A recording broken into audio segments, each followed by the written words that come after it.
And we are recording. All right.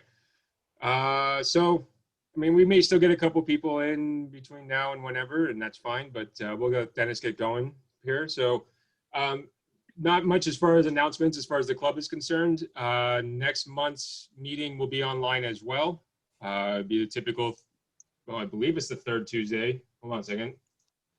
We did have to shuffle things around a little bit. It is, yeah, the third Tuesday. So it's November 17, 7 o'clock. The challenge for next month's meeting goes right along with this. It's black and white. So take what you learned today and put it to some use. That's the idea. So the challenge is black and white. And then also the show at the Rochester Performance and Arts Center is still on for December. Drop-off will be the end of November, probably the 30th would be my guess, probably in the evening. So again, and that also is black and white. So the show is black and white, your challenge next month is black and white, and your education today is black and white.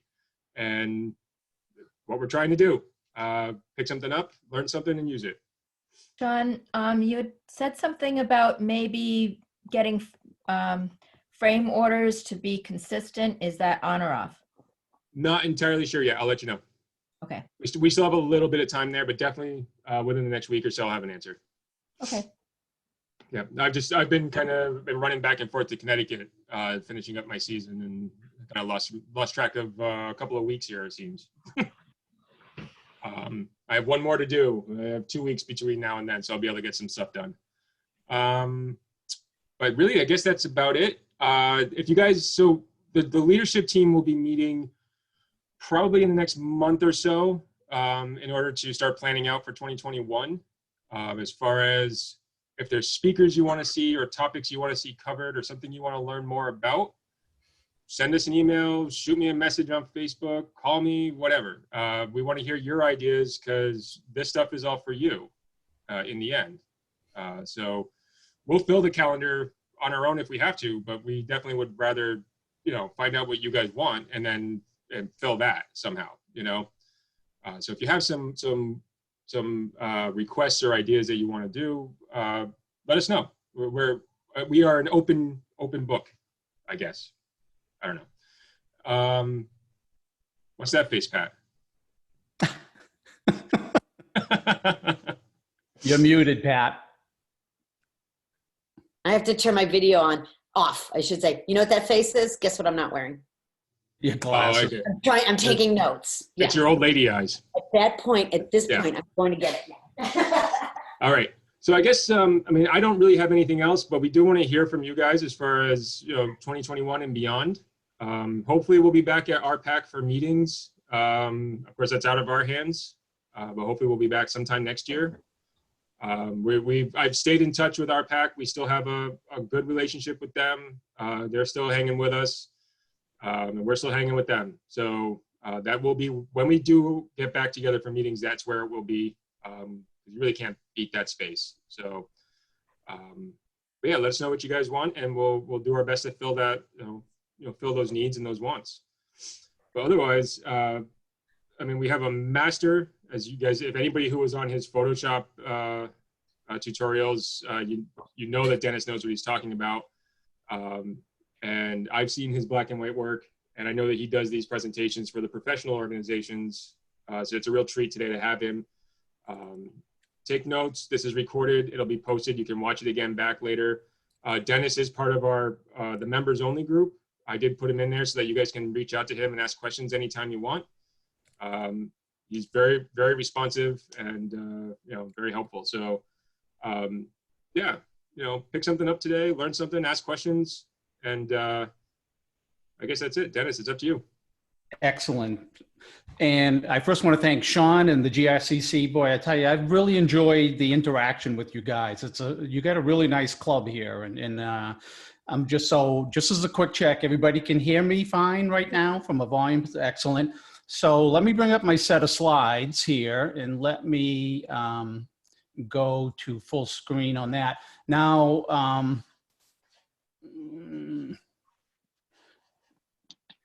screen, I'm going to go to this. So I'm assuming everybody can see my slides right now. Yep. Okay, good. So I have this talk, which I've given at a couple of different clubs right now on the art of black and white. So let me get on this so I can go next. So just for those of you who I haven't been on a presentation with in the past, my background is when I was first going to go off and start a career. I've always been very artistically attracted to the artistic side of the world, but the problem I guess I was having was I scored very high in math and sciences. And so during the early days, I was trying to make a decision, artist or engineer. And the only thing that stopped me, the only adjective that stopped me with the artist career path was the adjective of starving.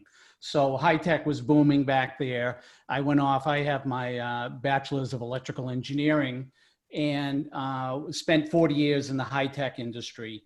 But I've always kept my passion for film and photography. And in the early days, I shot film. And then all of a sudden in 1999, I found out they were coming out with these new inventions called digital cameras. And I grabbed one, and somebody back in those days, right? I got to be careful, this is being recorded, but somebody gave me a copy of Photoshop CS1, and I was hooked where I found out I could manipulate pixels in a picture. It was a long-term love affair that started with that. So what really helps me is you'll see I use a lot of tools. I do a lot of manipulation. My business is called DR Fine Art. It's not DR Photography because this guy is my hero. And Ansel Adams, you know, he always took the approach that, and I love this one saying of his, you don't take a photograph, you make a photograph. So during the early days, I don't know, 5-10 years ago, there were people that were a little bit poo-poo on the use of Photoshop manipulation and use in photography. Quick story, I used to do the show circuit. You know, I had a 10 by 10 foot tent, did all the juried shows around. And I was doing one in Chatham, which was kind of a high-end show. It cost you $400 just to get your spot. So you got to sell stuff because you got to make bank while you're there. And I did a whole series of art for kitchens. These people had very large houses, and they were all fruits and vegetables. They were on a piece of reflective glass. So they really went nice in the kitchen. And this lady came in my booth and looks around, and it was a set of 5 different colored bell peppers. And we both knew when it was all said and done that she was going to buy it. And so she did everything but show me her W-2 to kind of let me know how much money she had. And then she, as we're trying to close up on the sale, she started going on saying, you know, the one thing I don't like about these photographers or in these shows is that they manipulate their photographs. And I said, oh, and she goes, are you giving a guarantee? I said, absolutely.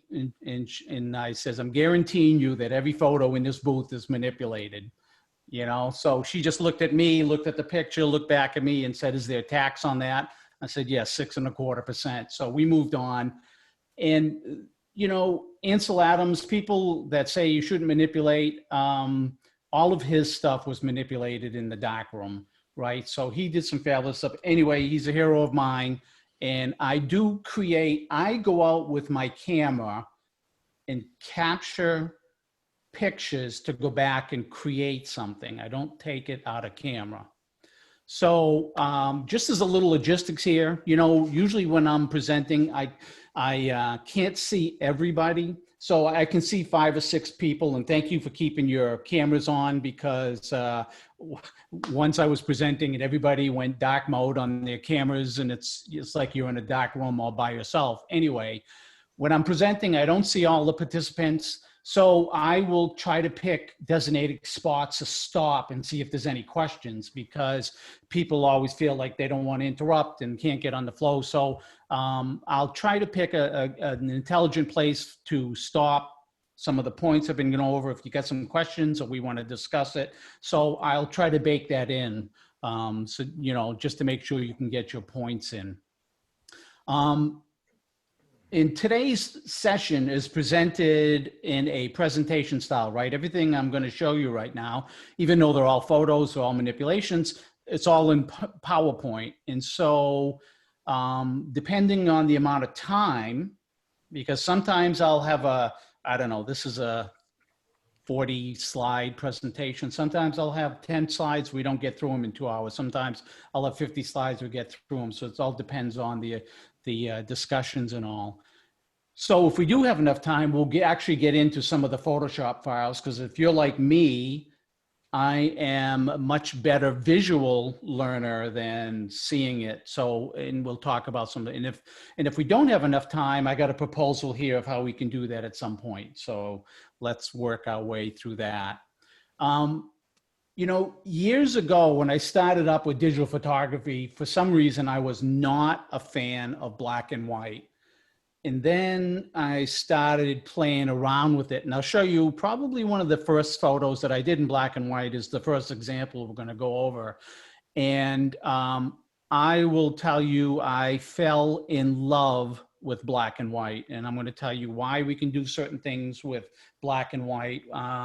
And I got to tell you, over the last couple of years, I would say the majority of my sales have been in black and white.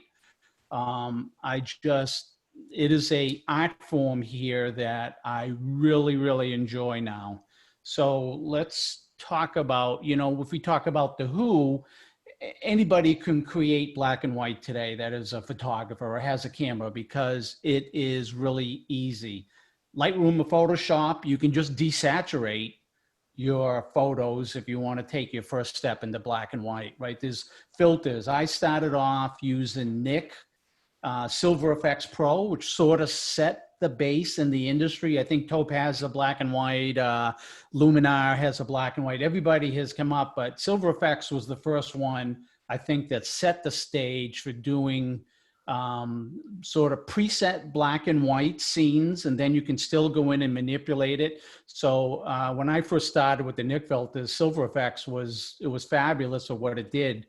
And it again, you know, when the Nik filters first came out, I went and looked up the company, the founders of the Nik filters, which ended up getting bought by Google, which now is owned by DxO. They were all PhD math majors, right? Everything in digital photography today, if they're doing any manipulation, it's driven by a mathematician, because digital photography is all math. So we'll talk about the Nik filters. You know, the what of black and white classical scenes, right? I have shot multiple portfolios now in a section of Boston called Beacon Hill, for those that aren't familiar with it. Gas lamps, brick homes, cobblestone walkways and streets. It just needs to be in black and white. There's no question about it. And also scenes where the texture is in the lighting of the particular photograph as the subject matter, I've done much better in black and white. And I'll show you some of those. In fact, I have photos that I went to black and white because the color was actually a distraction. And where can you do black and white? Anywhere, right? And the when, you really can do when, and you're going to see where I have one of my photos that has done exceptionally well was taken during the wrong time. But if I do series in Beacon Hills, you know, it's usually during the golden hour. And I also shoot in the black hour and the blue hour, and we can talk about those, because those are going to give you a different outlook when you're shooting cityscapes, and we'll talk about that. Why do black and white? You know, it's a very classical look. And like I said, I don't know what it is, but majority of my sales over the last 2 years have been my black and white series.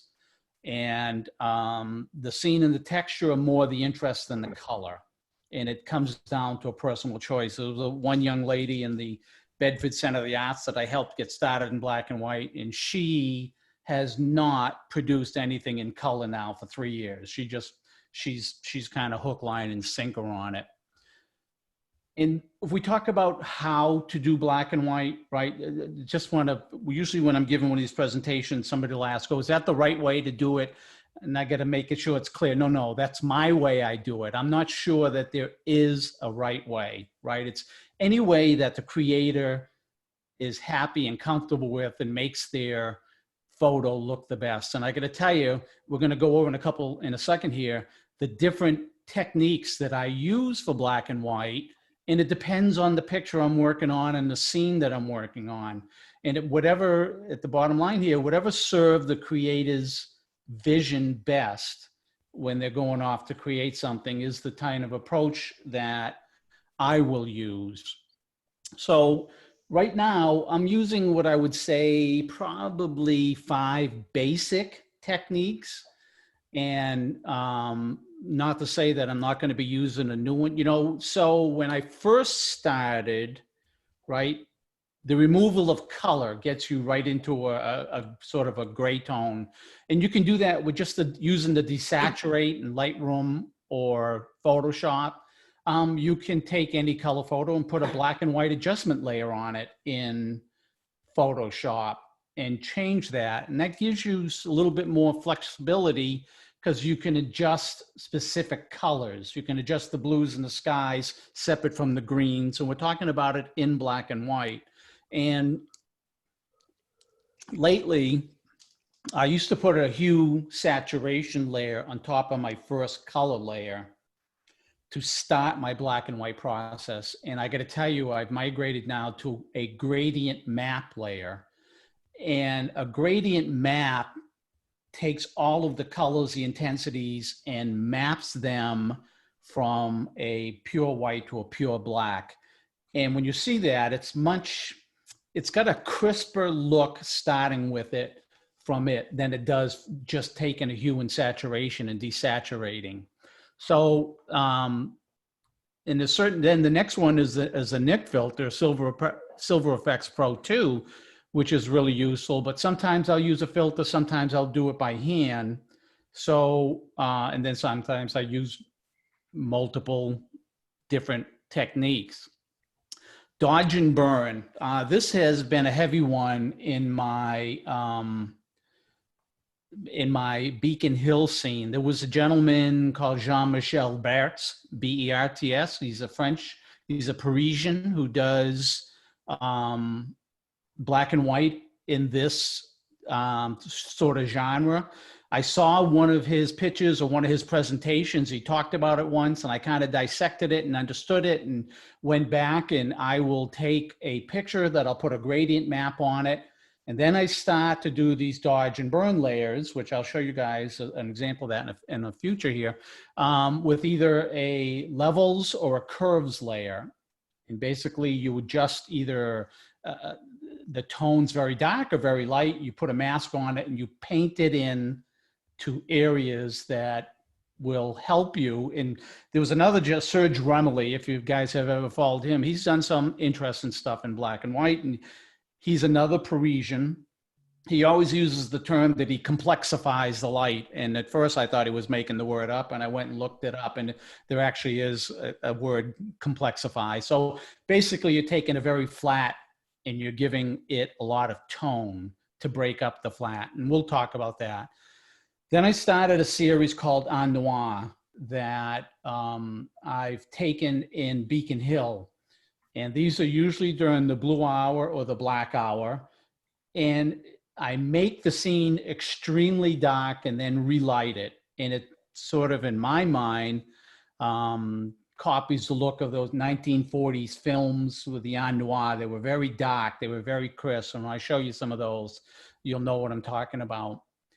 The fine art architecture, I enjoy this quite a bit. This was, there's 2 people, Julia Ann Gaspadero, she's Italian, and Joe Chichelar. It begins with a T if you go to look him up. Both do a lot of stuff that they call long exposure fine art architectural photography. And their stuff is really, really fantastic. I've sort of studied what they were doing, and I took a little bit of a different approach to it, but it basically, you make selections everywhere and I'll show you this when you're doing it fine art, you make separate selections in all the buildings or part of a building. So you're going to get to learn the pen tool really well. And then you adjust each of those sections that you will start to do some counterbalance work with the lights and the darks. And it really changes the scene quite a bit.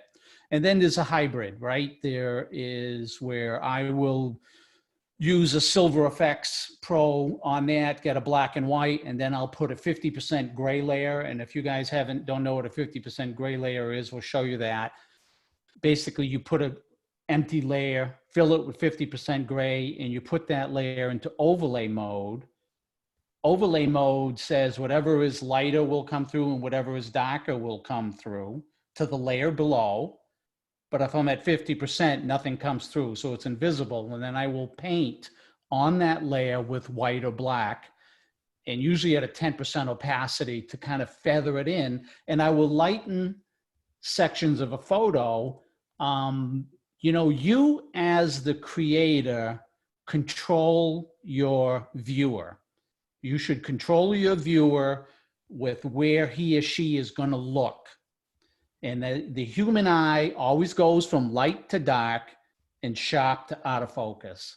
So if I got a particular scene and it's a barn and I want you looking at the front sliding door of that barn, that's going to be a little bit lighter than the rest of the barn. And here's an exercise that I usually do. We have photo sharing, photo critiquing sessions at the Bedford, and this is Bedford, Mass, Bedford Center of the Arts. And we have, when we do an evening of that, you can send in pictures digitally, so they'll come up on the screen, but there's also, you can bring in prints. I never go over and look at the prints, right, ahead of time. And you should try this evening, this afternoon also. Whenever a picture comes up, pay attention to where your eye goes. And then ask yourself whether that creator was successful or not. Did that creator get me to look at his or her subject matter or where the creator wanted you to look?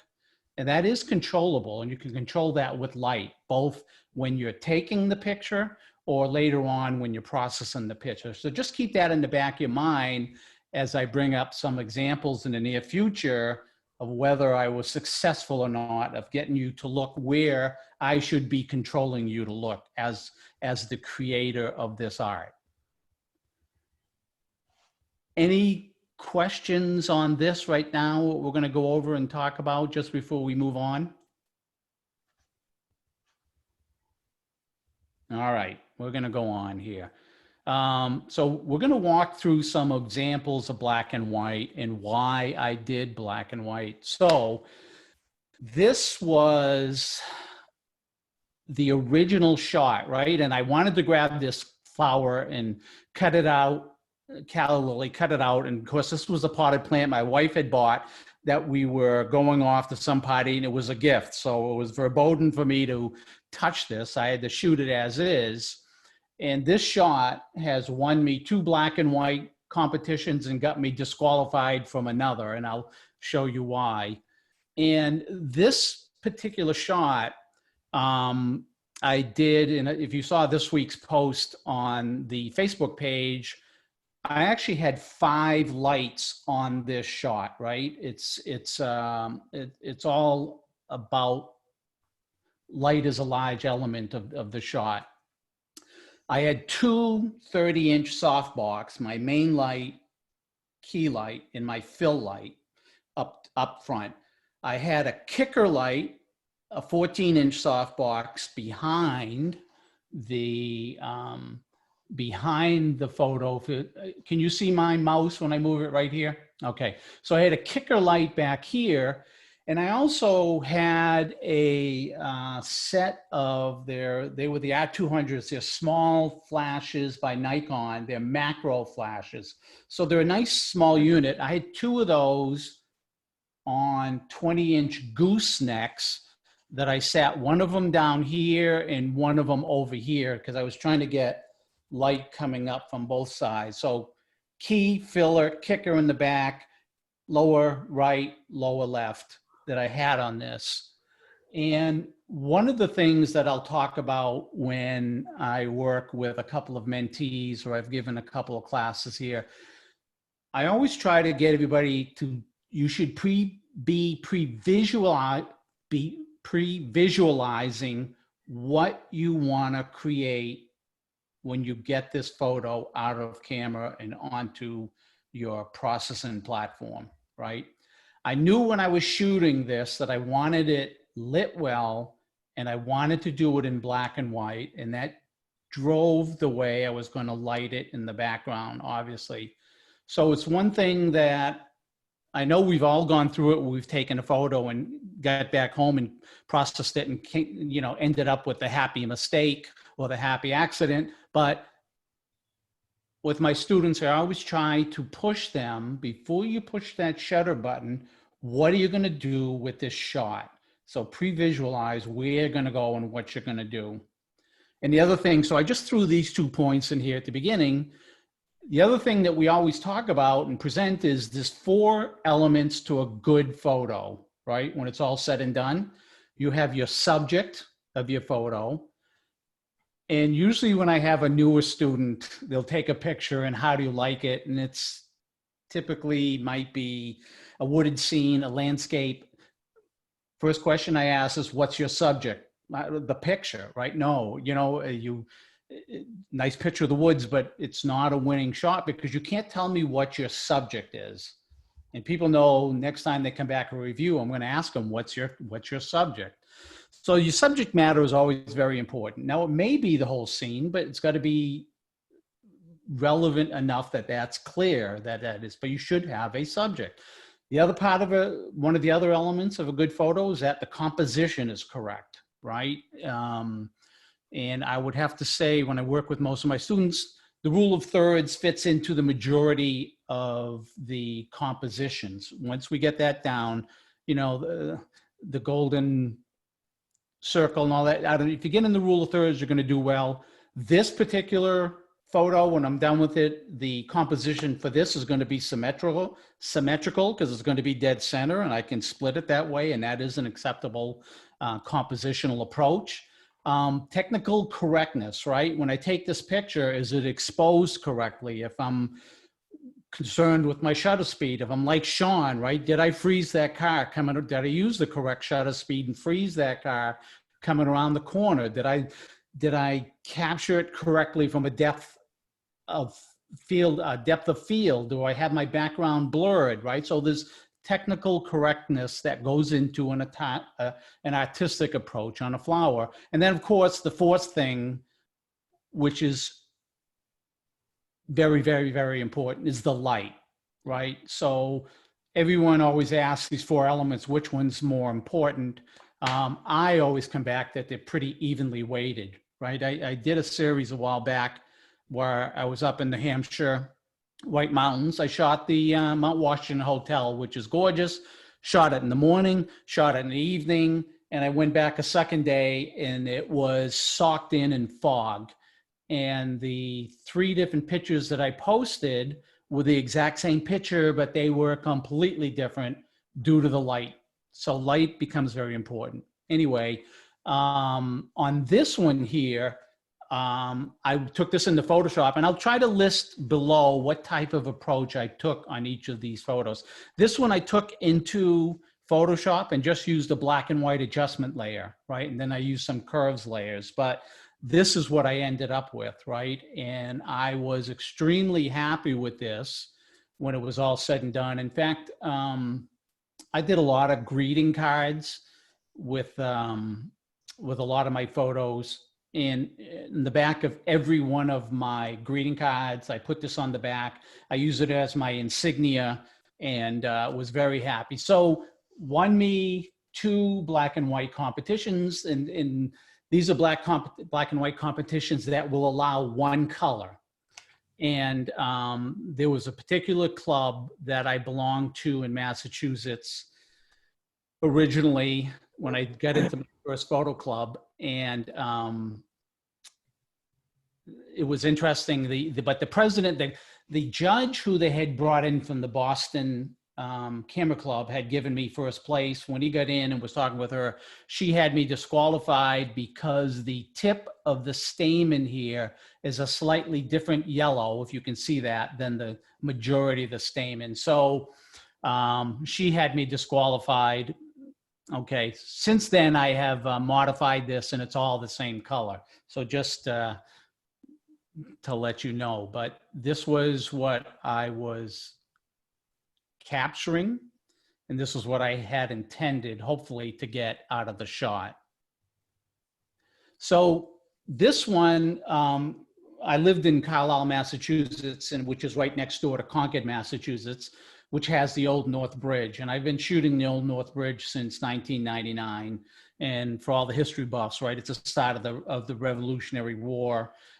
Patriots Day is reacted there, but they have a series of trees on the grounds at the Old North Bridge that are 300 years and up. And this was one of them. This was a beech tree that the leaves are very yellow when they fall. And when I saw this, when I was taking this, what was important to me was the structure of the stump and the root system. But when I got it back home, the sky in the background is lighter than this front of the tree. So if you were paying attention, your eye should have came back here first and not here. Wasn't where I wanted you to go. So this didn't portray what I saw when I captured the picture. So I almost deleted it, but then I said, okay, let's try what happens. Let me see if I can make the viewer look where I want them to look. And so I changed this into a black and white, and I added back one color, which I'll show you in a second. And this one was done, I originally did a hue and saturation layer. In fact, this one to bring up a little saturation, and then I went into Silver Effects Pro, and this picture turned into this, where it sort of equalized the brightness of the sky with the tree. The root system to me is a little bit more clear. And when I first had it in all black and white, it was interesting, but I still was getting the eye up here and I wanted the eye down here. So I put the color version on top of the black and white version, put a mask on, and I singularly painted in each of the leaves that I wanted. And that was a couple cups of coffee, and I didn't bring them here because with color, I'm trying to get you, the viewer's eye, right? Start in with the color and bring you up in here. And hopefully I accomplished that a little bit better than this one here. And when I print this on a 20 by 30 canvas, and I put a black, and I order it with a black float frame on it. And anytime I had this in the booth at any of the shows I did, this one always sold. I never came home with this one. This one, in fact, I got smart. It used to be towards the front of my booth, and you want everybody to walk in. When I say my booth, 10 by 10 foot tents, you have a mesh and you hang all of your goods up in there. And I wanted people looking at all my stuff. So after the second or show and started realizing it, I always take this picture and I would hang it in the back corner so people had to go into my booth to see it, as opposed to when just looking at it from the outside. So this one always did well for me in the black and white. And so this one, again, this is Stillwater Farm, which is part of the national parks in Sterling, Massachusetts. And my wife, we used to live in Sterling, and my wife needed to go back to visit somebody, do something. I drove her up there, dropped her off, and went driving around to try to find things to shoot. Now, I'm here, as you can see from this one shadow here, I'm here practically at high noon, and which the lighting was absolutely terrible. But I really liked the scene. And again, this was almost a candidate for deletion, because when I look at these types of strong contrast shadows, they drive me nuts myself. So I said, okay, what can I do to fix this? And when I fixed it, I also posted this on Facebook, on social media.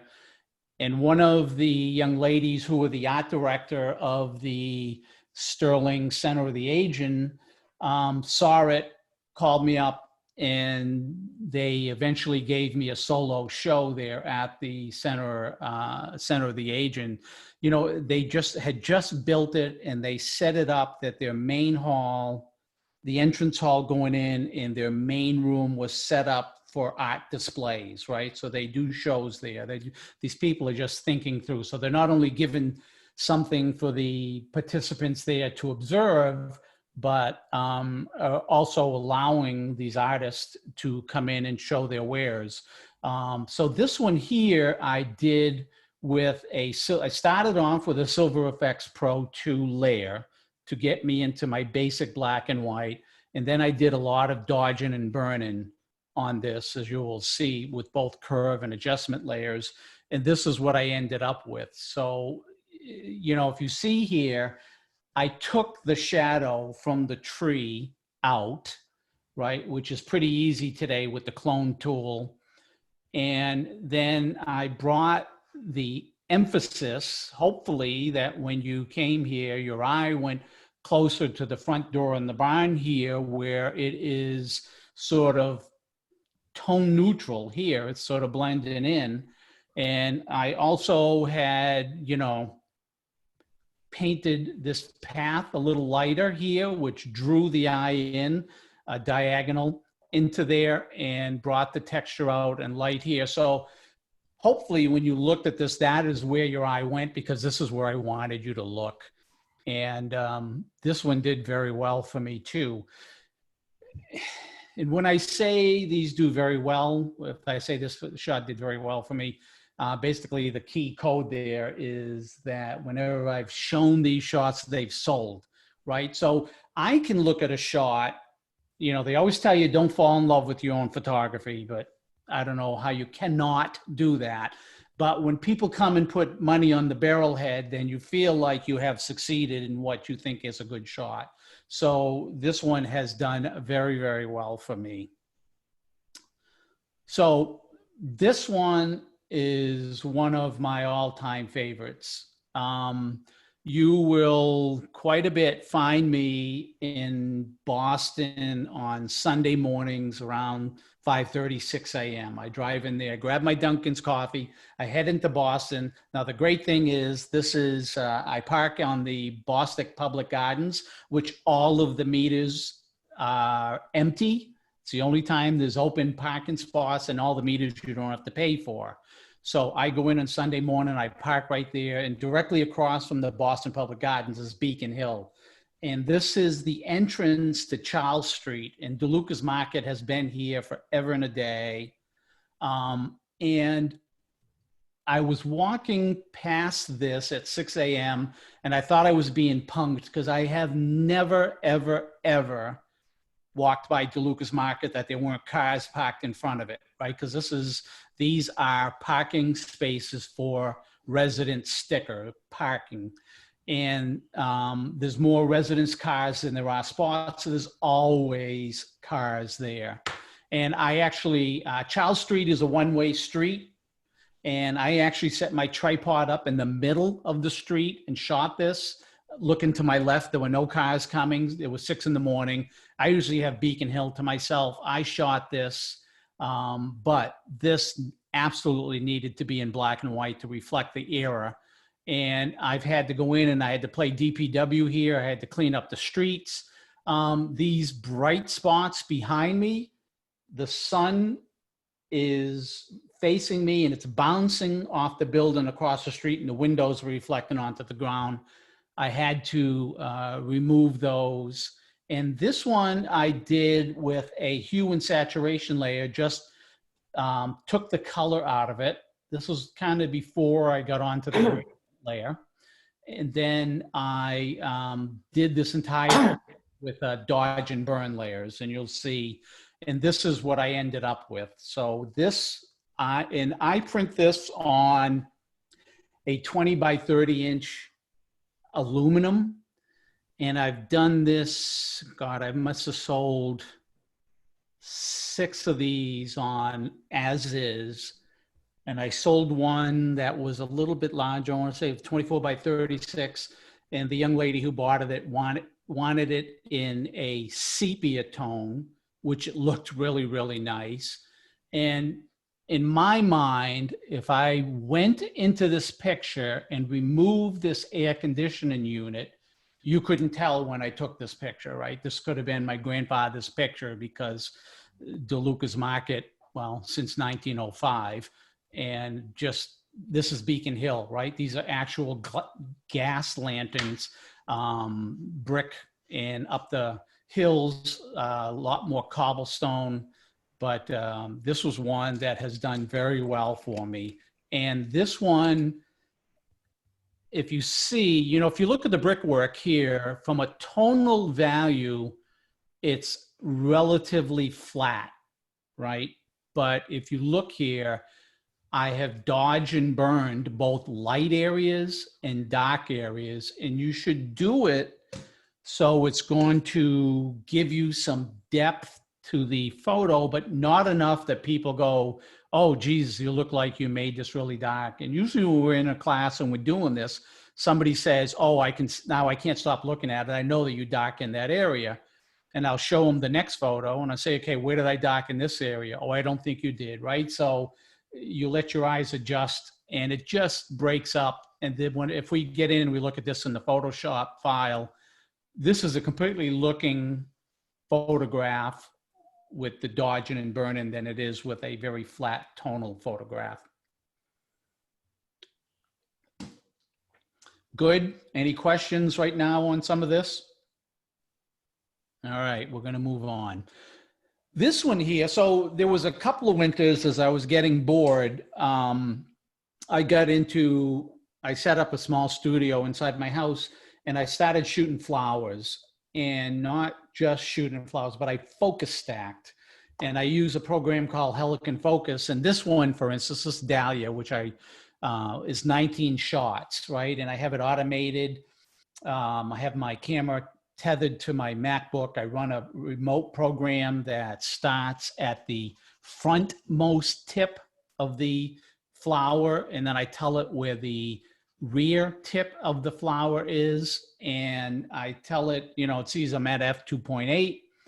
It knows I have under 1/10 of an inch of depth of field. It categorizes or calculates how many photos I need to take. I got strobes on this, and off we go, and then I run it into Helicon Focus.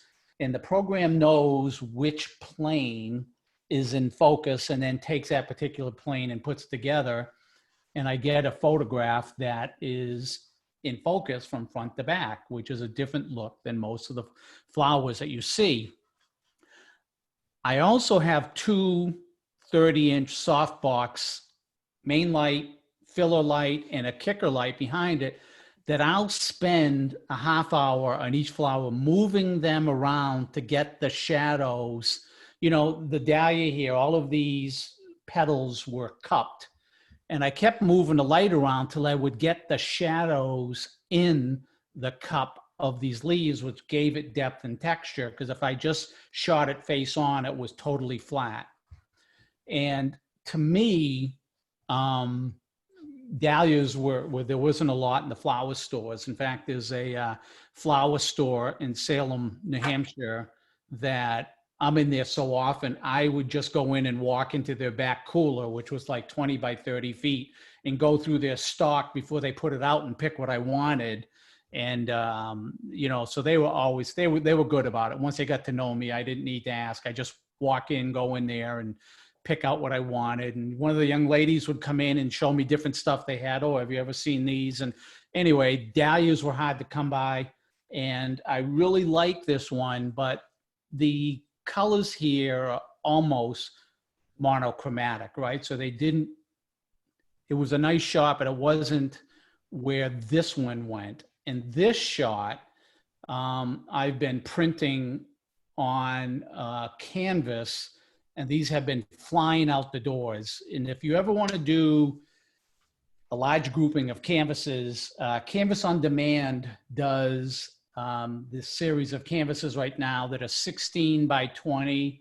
They're $20 a piece. Do them in group because, you know, you buy one for 20 and then they're going to charge you $14 for shipping. So if I buy 15 of them, then I only pay $15 for shipping. But these, I had these around Christmas time and I couldn't, you know, I told everybody that I had these. Well, I do a holiday giveaway now every year. And this was the giveaway last year. And I told somebody, if you don't win, that I have them, and these just flew out the door. And to me, the color didn't add anything in this shot. And to me, this was much more artistic. And to me, you know, this was the shot I wanted to create. All right, so this was a shot that I went down. If you're familiar with the Boston area, I'm standing in front of the Moakley Federal Building in the Seaport area, looking into the Boston skyline. And this is shot during the blue hour, right? Where the sky is actually blue, because if it goes to black, then some of the buildings will start to blend in. So the blue hour was the right time to capture this. And I actually had to do this as an HDR, that my middle shot came out 15 seconds. So I ended up taking one to the north, which was 30 seconds, and one to the south, which is 7 seconds. The 15-second shot, the majority of the city was done very well, but this new building and this is the Spalding Rehabilitation Center, this top class area that they have here, is the brightest thing in Boston. So I had to take the majority of this picture from the 15-second shot, but I had to take this one from the 7-second shot because it was so bright. The Boston Hotel here is also pretty bright. I had to take that. So I had to blend a couple shots together for this. And then I took it into, and just used Silver FX Pro on this. I only had one layer on this one. And Wet Rocks is the name, if anyone's played with the ones that I could remember. Wet Rocks was they have a whole bunch of presets in Silver FX. You can drop in the preset and then you can adjust from there. But this is the photo. And as we were talking earlier, this one just won me Court of Honor Award at our NHPPA image competition the other day. And this one too, I print 20 by 30 on aluminum, and it just pops. The aluminum almost wants to give it a 3D look, but it really pops on this. And the one thing, so there's me and about, I don't know, a dozen other photographers catching this. And luckily I got there early and set up right here. So I have this one stanchion, which I used as my foreground element in this shot. And once I was set up, right, if you set up over here, I don't know, you get a couple of the chains of this stanchion, but this chain goes off into nowhere. It just doesn't work as a good. And so this is the spot to shoot this scene from. And I got there early enough that claimed the spot, and off we went. So this one, as I said, was as simple as a Silver FX layer on it. After I blended in 2 shots, I took the 15-second shot and the 7-second shot. I had to blend in this roof here. This area was just blown out. Again, this is the brightest thing in all of Boston, at least from this viewpoint. So this one has done very well for me. So this is one, this is in the mindset of the long exposure black and white architectural photography. And this one was shot at 107 seconds. And I'll show you in a minute why it was shot at 107 seconds. If I go here, right, this is the typical scene at the Christian Science Center in Boston. Everyone says, oh, you got to, how did you get that shot? And I said, well, I got the shot, but it was me and 200 of my closest friends, right? So whenever I'm shooting this, it has to be long, because as long as you're doing a long exposure and people are moving, they don't register. And of course, I would be, this one, what did I say? This one was 107 seconds long. I'd be about 98 seconds into it, and this guy here would walk right up in front of my camera and say, "What are you doing?" as he's standing there. And I'd say, "Well, I'm setting up for a next shot so I can get it without you in it," right? So as long as they keep moving, you're good with this type of shot. Because like I said, there was about 200 people here this afternoon, the afternoon that I took this one. And then this was a shot that, again, I wanted to do in the long exposure. Now, long exposure did three things for me. It did two, and one that we missed. One was, as the people were moving, they didn't register. There were a couple sitting here. I had to go back and remove them. And this is the original. So you see there's another couple right here standing there. So they registered. But again, I can spend a short period of time removing them and not having to remove the other 80 people that were walking around. So, and the other thing it does, it's smooth. This is called the infinity pool. It smoothens the water right out. So it gave me the look there, very glassy, that I was after. Got a little bit of the reflection here, where typically it's a little windy here, and it's the water is all rippled, so you won't get any reflection. But if you go with a long exposure and it makes it settle out, you do get the reflections. So, and then the other thing that we always want when we're doing long exposures is streaks in the clouds. And it was a cloudless day, so I wasn't able to do that. On this one here, I did a Color Effects Pro 4. There is a filter in Color Effects. So when you buy the Nik filters, you get Color Effects, you get Silver Effects, but the two I use the most are Color Effects and Silver Effects. But there's a filter in Color Effects called Detail Extractor that is like Clarity on steroids, and does a much better job than Clarity. And again, they're all mathematical formulas, and in Photoshop may catch up at some point, but they're not there today. So I used the Color Effects on that, and then I used the Silver Effects just to turn it into black and white.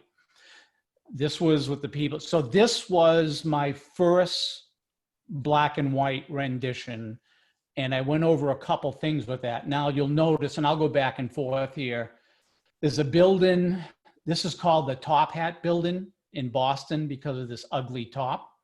There's a building behind it that I didn't want. There was a new building here that I didn't want. And this hotel had just gone up here.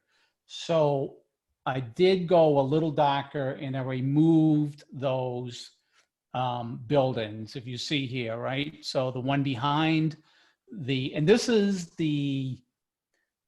I think this is the main headquarters for the Christian Science community, business, company, whatever you want to call them. And this was one of their chapels, and I wanted to keep this clean. So I took out the building behind it. I wanted a little cleaner over here. I took out that. And then there was just a distraction alongside of the Top Hat Building. But this set me up for my first base layer, black and white, that I started to work with. And from there, I went darker.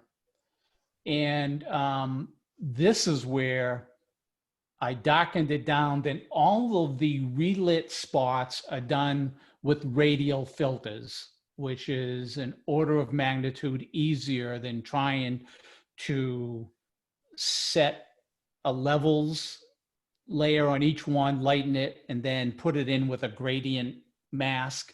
The radial filters are fabulous for this type of work.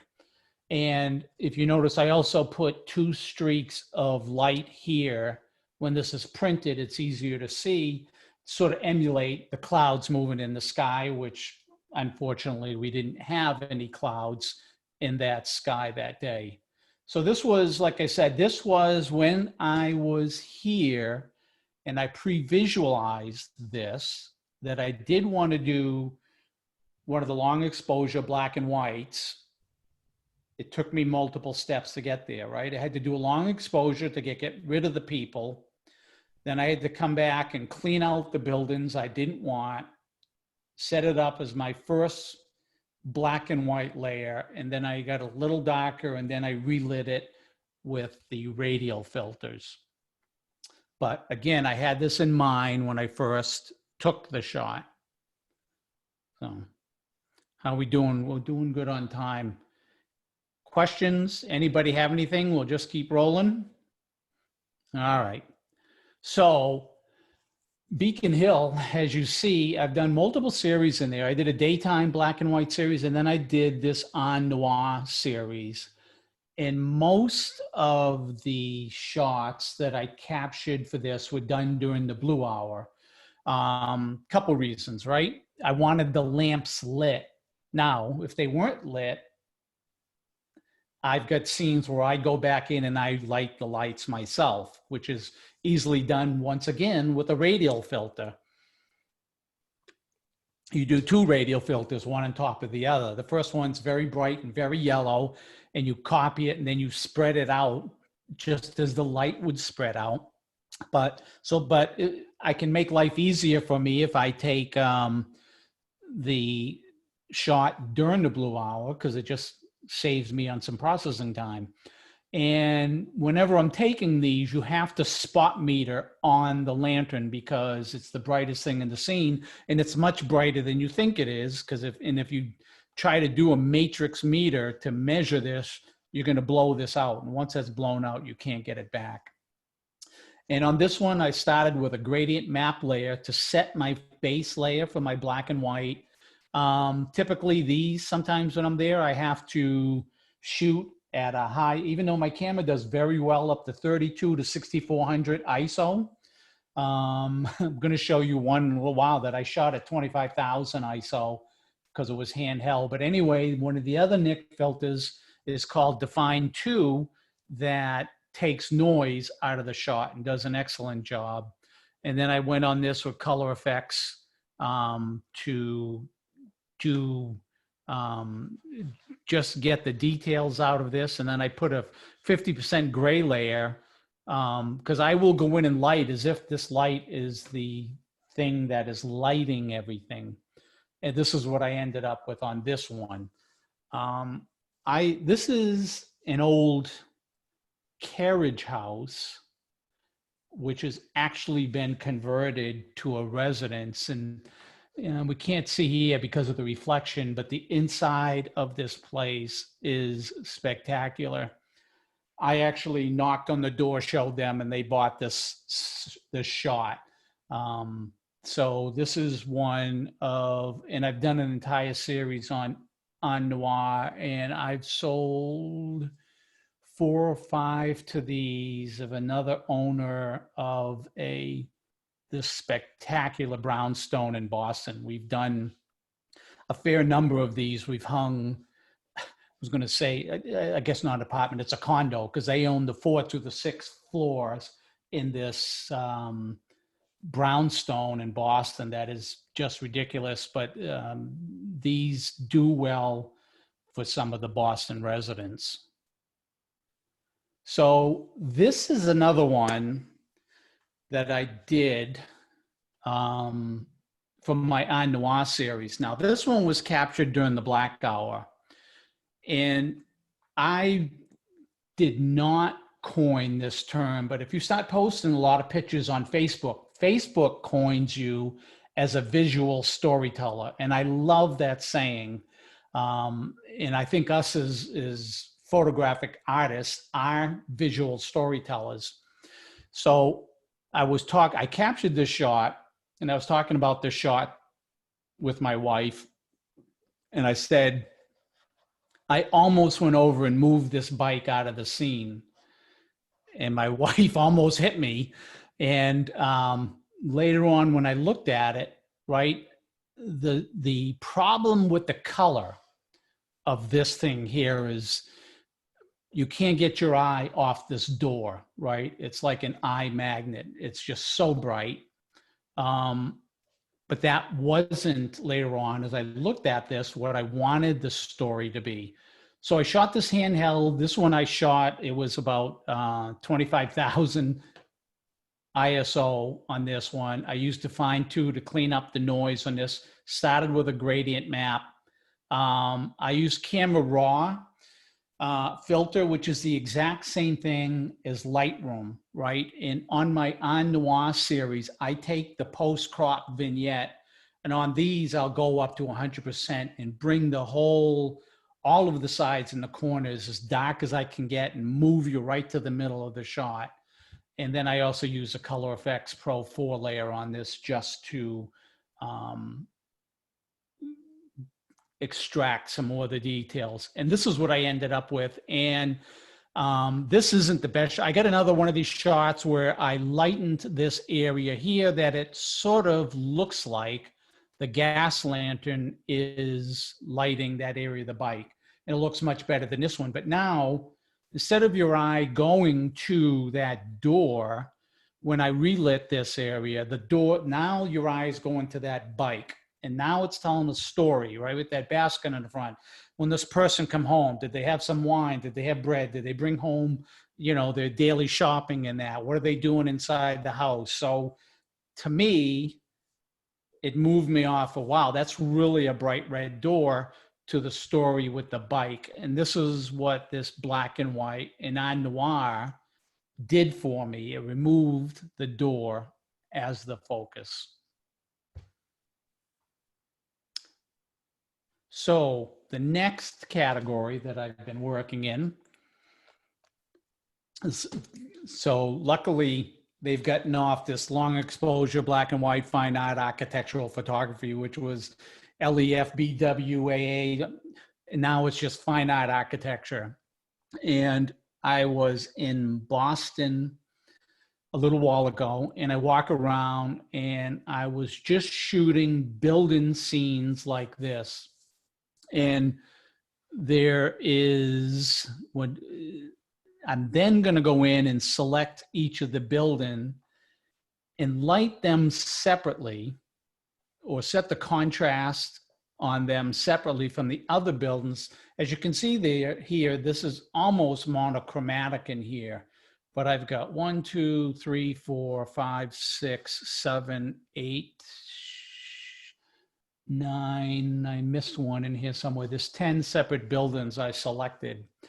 And what you do, and it's not hard, you get proficient with the pen tool, and you go in and just have to go over everything. And most of your time is spent on the selections. But if I come in here and select this building, I got to set a point here, point here, point, just go around, select the whole thing. And then this building is selected.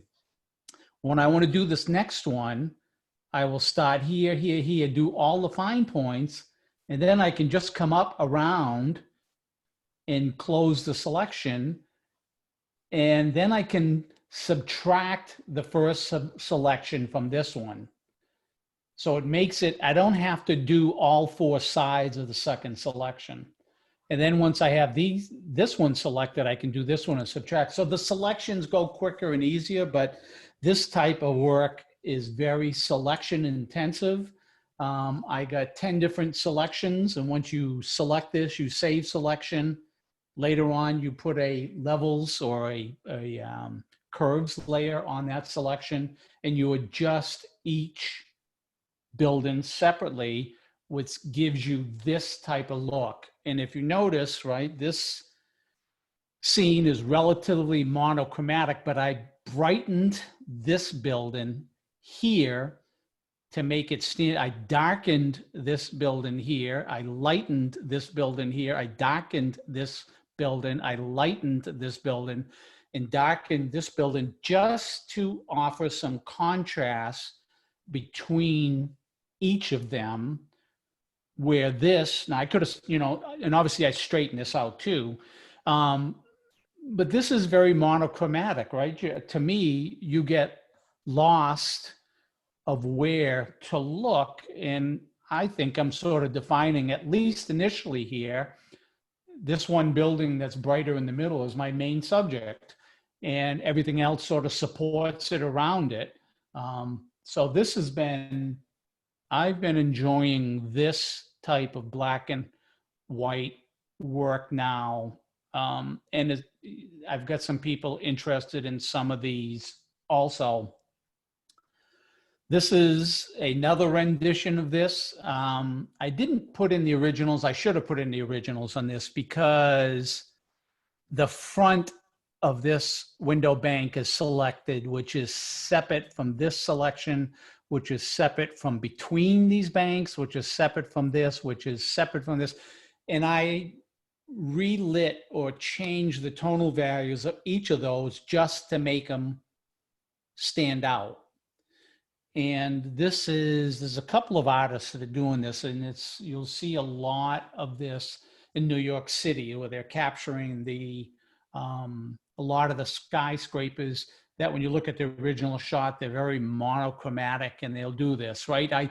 Even this supporting building on the side here, I lightened it from here to here, and I lightened it from the middle from here to here, going from light to dark. I put a gradient on these. I darkened this down, and then I relit it with a gradient coming back.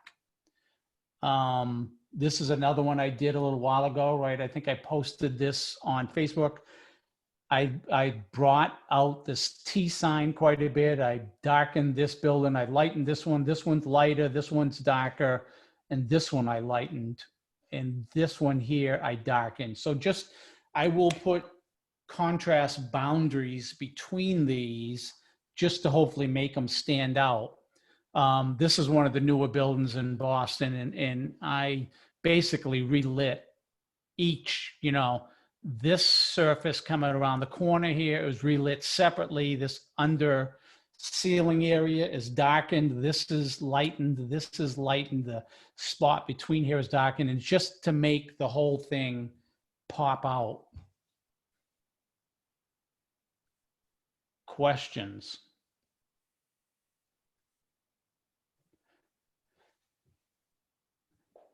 So the last thing I have here, and then we'll go look at a few files.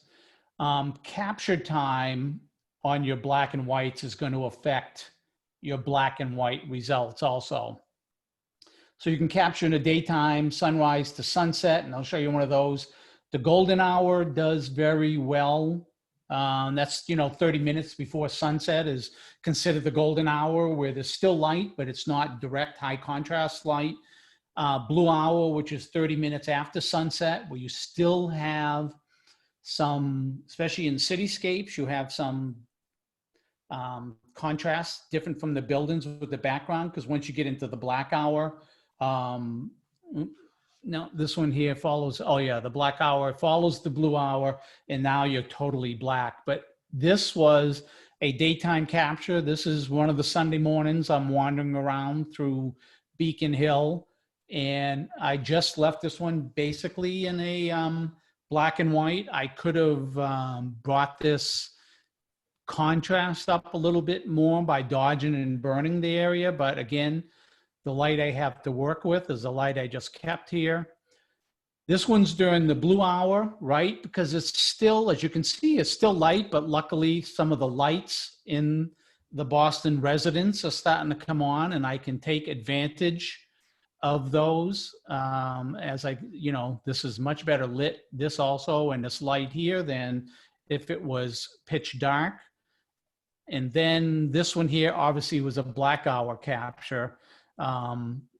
But there's no supporting light besides the light that I put into it. So I think that is the end of my formal presentation. Before I put the slides down, anybody have any questions on these? So Dennis, I heard you mention Serge Ramelli. Do you use his luminosity mask at all? Who's that? Isn't it Serge Ramelli? I haven't. I like some of the stuff he's doing. There's a whole bunch of him and others that sell presets that I am kind of a little indifferent on some of the presets because I usually like to walk through and see it and understand it and do it myself. So no, the answer to your question is I have not on his stuff. Yeah, so not presets. So you can get it's an add-on to Photoshop that will select out your luminosity masks. Yeah. And then you can use curves adjustments and stuff using those masks. Yes. So you can work in luminosity from dark to light. Yeah. And it's ranges. I think there's 12 different options essentially. Oh, yes. In reference to that, I do, but I follow a guy who does a lot of luminosity masks with called Jimmy McIntyre. Oh, that's who I'm thinking of. Oh, okay. Yeah. That's who I use as well. Yep. Yeah. So he's spectacular. And I went through the exercise of creating my own luminosity masks, right? You're going to take your basic RGB and you're going to create a mask, and then you're going to multiply it, you know, and you're going to create a lighter one and a lighter one. And then there's different formulas, and you end up creating 8 lights and 8 darks. And he has a free action, which I took. And so now whenever I'm doing luminosity masking, I do run his free action, which just creates them all. Right. Then I use them to do my own blending. And whether I am doing an adjustment with the luminosity mask or I'm blending different timed photos, right? Because there's time blending also that you can do. So yes, I do use his action. I haven't, him and Greg Benz have luminosity mask panels that they'll add on to Photoshop. I have not bought those panels. There's too much, a little bit of a click and do it. But so I don't think you understand as much of what it's doing. You know, you get used to hitting the one button. So, but I do use Jimmy McIntyre's. He has a free copy that just generates the luminosity masks. Yeah. Yeah. I find them to be really helpful, especially working in black and white, where you're basically only working in luminosity, right? Yeah. Luminosity masks should be a presentation for some other time because they are extremely powerful and helpful. Oh, absolutely. I would love that. I would love to learn more about that. I would. Yeah, it is. Yeah. There's 2 things that came out very strong within the last 2 or 3 years. The luminosity mask came out for what I'll call the landscape photographers. So you can pick, and I don't know if you understand what a luminosity mask is. It gives you a mask, but it's a gradient mask. And you can pick the small, lightest part or a section, and you can adjust different parts of a photo without getting haloing. Extremely powerful. And once you understand them, they're not that bad. So frequent luminosity masks came out for the landscape photographers. And then for the portrait photographers, there was a new technique that came out called frequency separation. You go look that up. It's really fascinating because you can separate on a person's face their skin tones from their skin texture.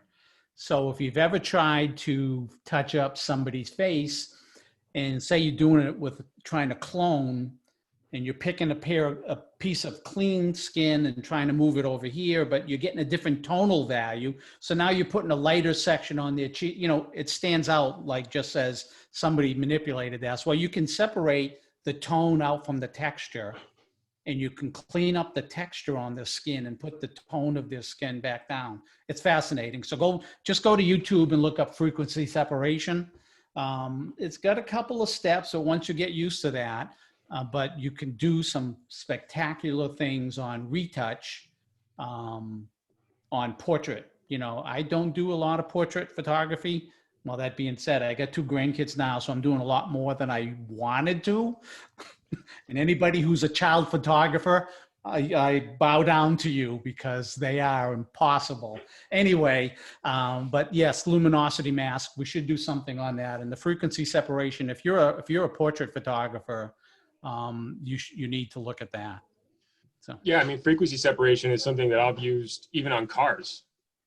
right, yes, Because you can get to the underlying tones underneath correct. and I'll use it to clean bugs off of cars and stuff like that, and Not change the, if you got a light coming across the car and the blue's a little lighter here and darker here, exactly. that's hard to copy from one area to the other. So yeah, it started off for the portrait photographers, and again, to clean up any of the blemishes, skin tones, bags under the eyes, without changing the tonal values, which is pretty difficult.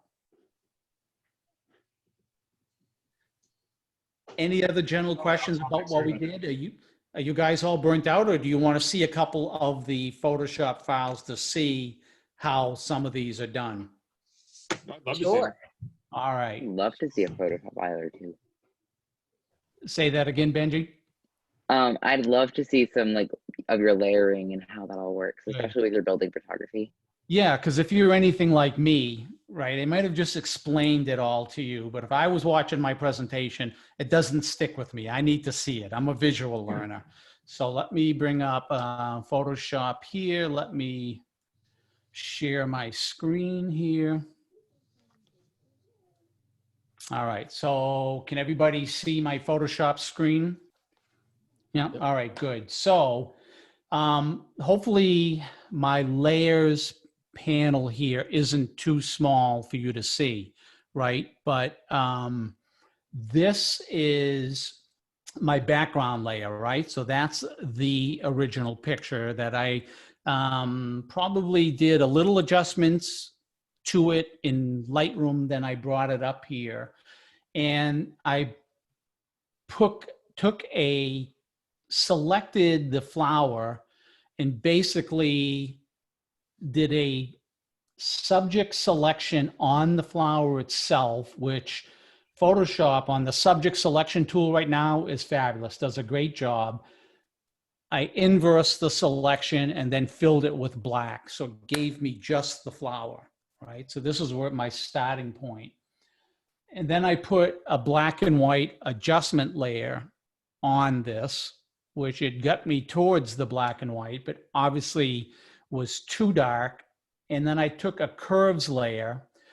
And if you see here, the only colors I have are from the midtones to the darks. So I just pulled my white all the way over and then raised up the whites in here, which brought me from these gray tones to the white tones, right? Makes sense? And then I did a hue and saturation. The only thing I did was I reduced the color on this ever so slightly. And then I went in here and did fixes. I didn't like the point up top here, and I wanted a little bit more light here. So I just painted on here and I removed this. And if you notice, when I build these files, I do everything with layers. And with Photoshop, it's the way you use Photoshop.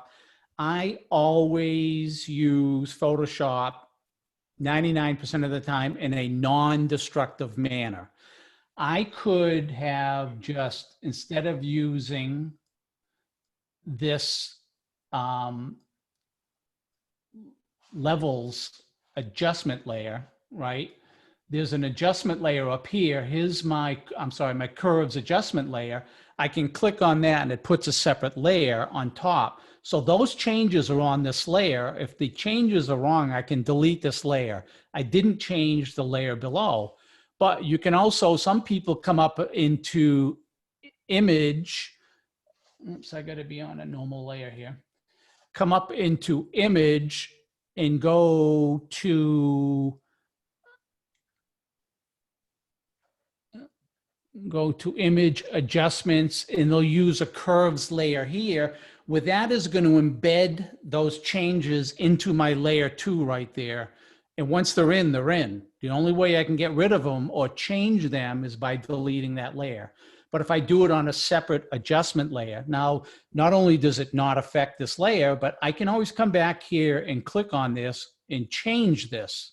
So when I'm all said and done, I may come back and I do some completion up top here and said, it's a little too bright, I can now come back here and change this and manipulate this ad infinitum. So I'm always doing layers in here. And the other question I always get asked. So if we look down here, well, all of these files are between a gig and 2 gig large, a gigabyte to 2 gigabytes, very large.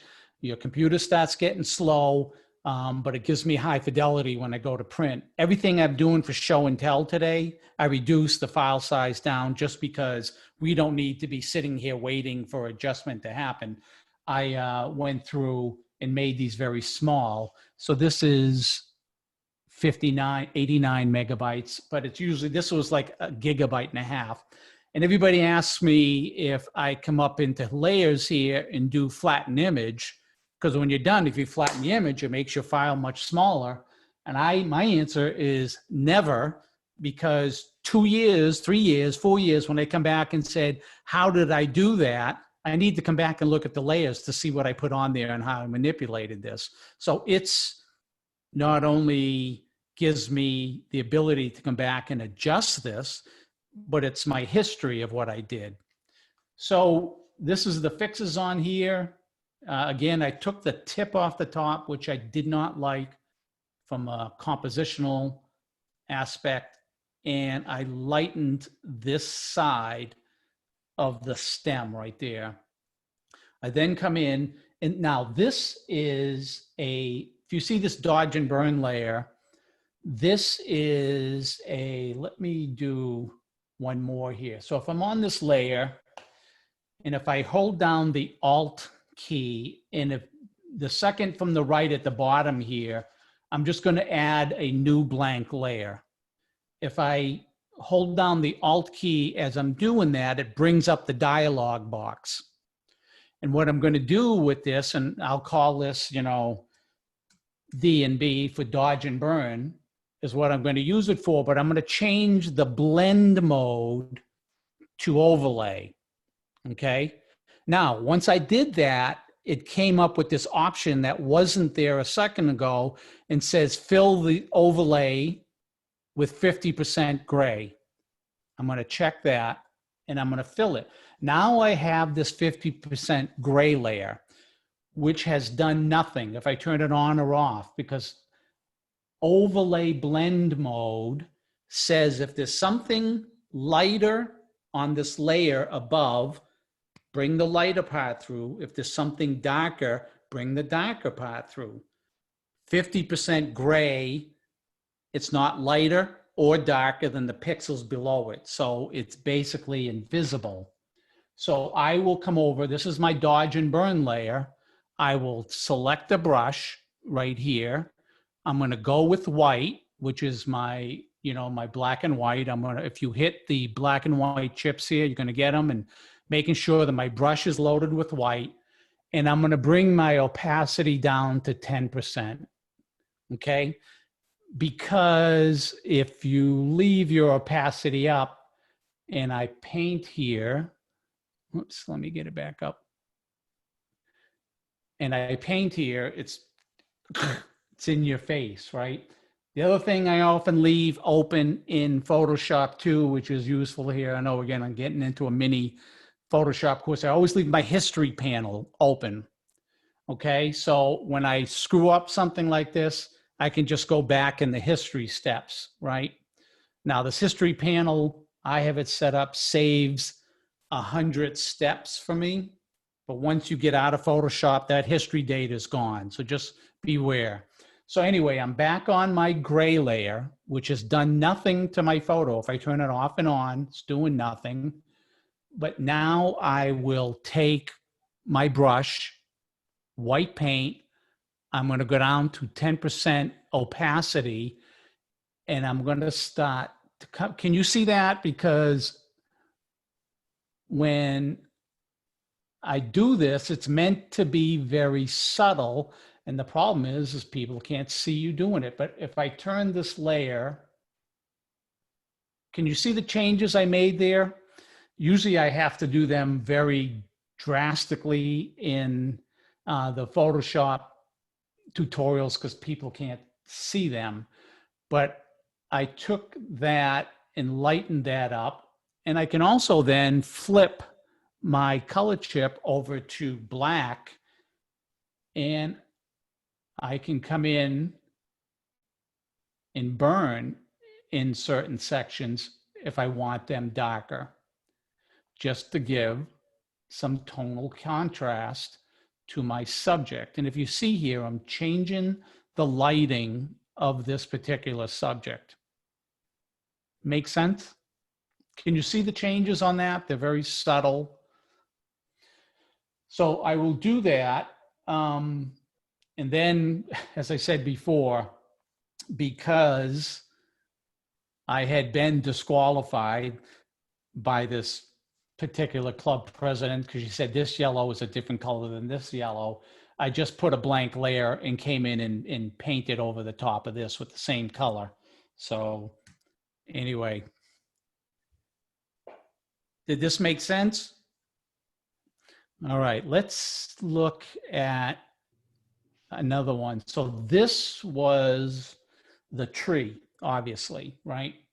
So the only thing I did here was I came in and put a saturation layer in this, not for the majority of the picture, but for the leaves. I wanted to punch those up a little bit. That's why, because if I would have gone to a gray here, and then when I started painting in these leaves, they're relatively dull, right? I wanted that to pop. I wanted your eye there. So I put a saturation layer here, which is obviously way too bright back here, but it doesn't matter because I'm going to black and white. Whenever I'm using a filter on a layer, I always turn that layer into a smart object, right? So if I'm at this point right now, I get my background, I put my hue and saturation layer. If I do a Command Alt Shift E, that is stamp visible. And if you're on a PC, it's Command Option Shift E. On a Mac, it's Command Alt Shift E, and it creates, basically what this does, it stamps whatever you have below. So I'll create this intermediary layer. I will do a left click on that layer and I'll convert this to a smart object.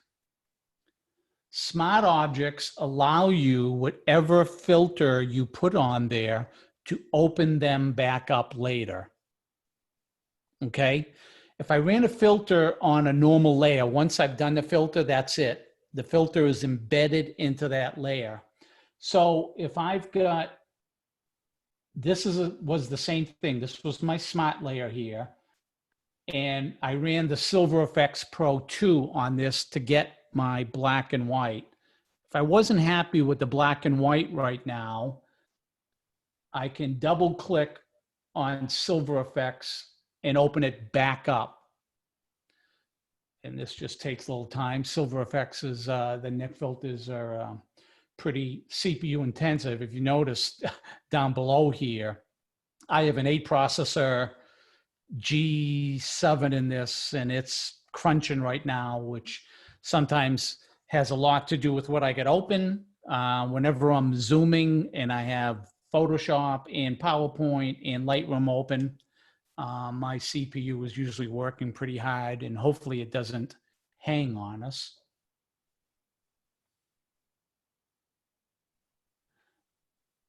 As we're waiting for this.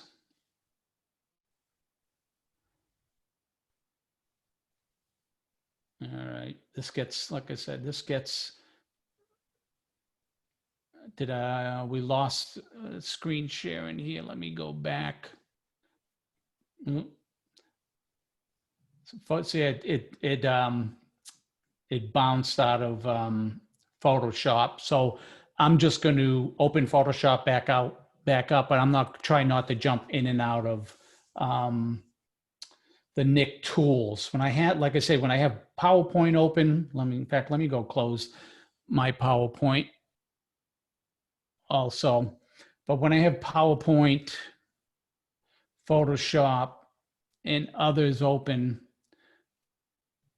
it doesn't like it. All right, so let me. All right, you guys back with me on the Photoshop here? All right. So again, we're gonna go. All right, it didn't even open up my last file.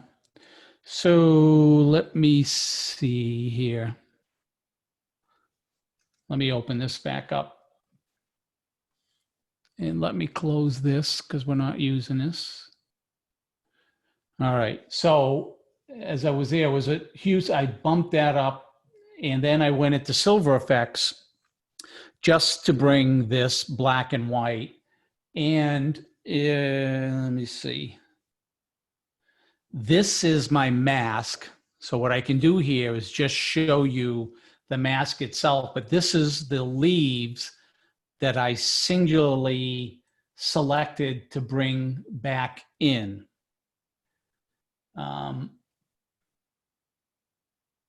And I did one other layer here from a little light painting on that also. Does this make sense? Questions, comments?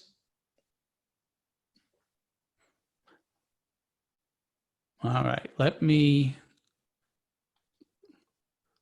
let's go look at this one here, because this is one of my examples of the dodge and burn. Oops, let me close that.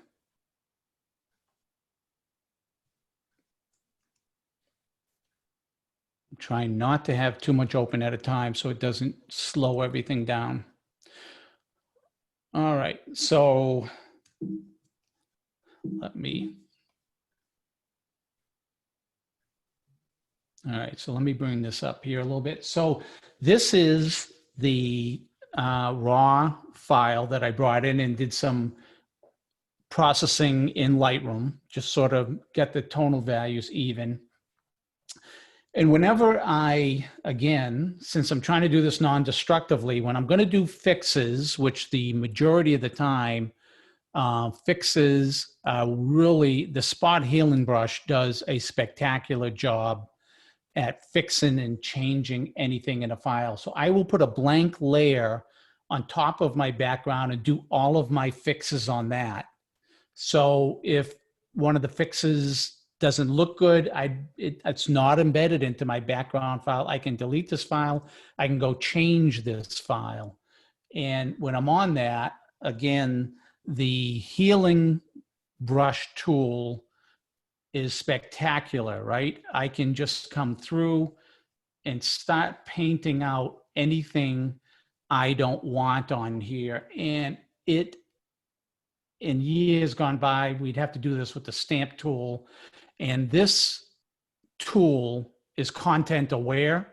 So it's paying attention to the tonal values around it. When I used to use the stamp tool, it would take, this tonal value is darker than this one, but when I would try to paint in there, it would put a dark spot, and I can just come in here now and remove stuff easily, especially when you get skies with a, if you've got your dust spots on your sensor, this makes short work of it. So this is really an easy task to do now. So if I take this now, I'll do the majority of my fixes here. And again, you see they had the whole street marked up. I took everything out. And then I came in here and put a curves layer on here. And I just pulled this down and I selected, my mask is selecting each one of those highlighted areas. I just needed to tone those down because when I go into the black and white, these will blend a little better now than if I left them there. And then I came through with my next section of fixes once again to clean all this up. And then I did a Command Shift, Option E. And now I clean this up to a point where I can start doing my black and white work on it, right? So I came in this one here and basically just put a hue and saturation layer on it and brought the saturation down to 0. Okay, so this was before I really, if I was to do this today, this would be a gradient map. Now, if you're going to use a gradient map, which you should, because it does a better job than the hue and saturation layer, when I come up to my adjustment layers, and don't ask me why, there is brightness, there's hue and saturation, there's curves, there's levels, there's black and white, but there's no gradient map layer up here in the adjustment layers. This yin yang circle down here that somebody will call it, if you come down here, it's got a lot of the same adjustment layers, but the gradient map layer is down here. I can't tell you why that is. So I will add a gradient map to this, which to me does a little better job than the hue and saturation. So now I am to a point where I am ready to start my dodging and burning on a photo like this, where it's going to be primarily dodged and burned. So, and when I say dodge and burn, if I come in here and I'm on top, I'll do a new layer. I will look at this, and if you look at all the brick, the sidewalk, everything, all of the tonal values are relatively flat, right? Which is not what I'm after. So I will come in here and add a curves layer. That's all I did right here. And I'm looking at the walls on this second story. I will grab primarily the center part here, and I will bring this down and dock it. Now, again, I'm just looking up here. I got that to a point where I like it, and then I will come here on the mask and I will do a Command or Control I to invert the mask. Okay. I'll take a brush, white paint, 10%. I'll go my left bracket key, and I will lightly start to paint in some of the burnt areas. Is it coming up enough that you guys can see it? Sometimes I have to go extra dark. So I will start burning some of these areas here. And then once I'm satisfied with my darkened / burnt area, I will put another curves layer on top of this. Again, I'm just looking at that second story. I will grab this and pull up. And once I have the whole scene lit, again, I'm on the mask. If you see these 4 brackets around this, it's on the curve adjustment. If you see the 4 brackets around this, it's on the mask. So you got to make sure you're on the mask. And I will, usually sometimes there's an invert button here, but I will just do a Command I. And if you notice, I just filled this mask with black. So all of that adjustment that I just did is now hidden. Still have my brush. It's now still on the white, still at 10%, but now I come in and start to lighten. If I'm going to darken certain areas, I'm going to come in and lighten other areas just to give it some tonal contrast. And I will just take my time and go through this. And, oh, come on, don't quit on me. If you look or ever do a study on some of the stuff that Ansel Adams did, this is the same type of work that he did when he was in the physical dark room. And those were two examples, but these are the layers that I started to add to this. So this is the first one where I darkened my areas. I come in now, and if you see, I wanted your eye going to the doorway, into this, all of the stands here with the vegetables on it. I then came and lightened this storefront right here. And each one of these, again, is just a curves layer. I'll pull this up to lighten, put a mask on it, and then just selectively paint this area back in. This is the area where I've lightened the wine and cheese shop and these windows up top here. This is an area where I've now added in a lot of the lighter areas. Again, seen when I go back and forth. This is where I've come in and I put a frame, sort of a vignette around the entire shot. Can you see that? It's on the exterior of the shot.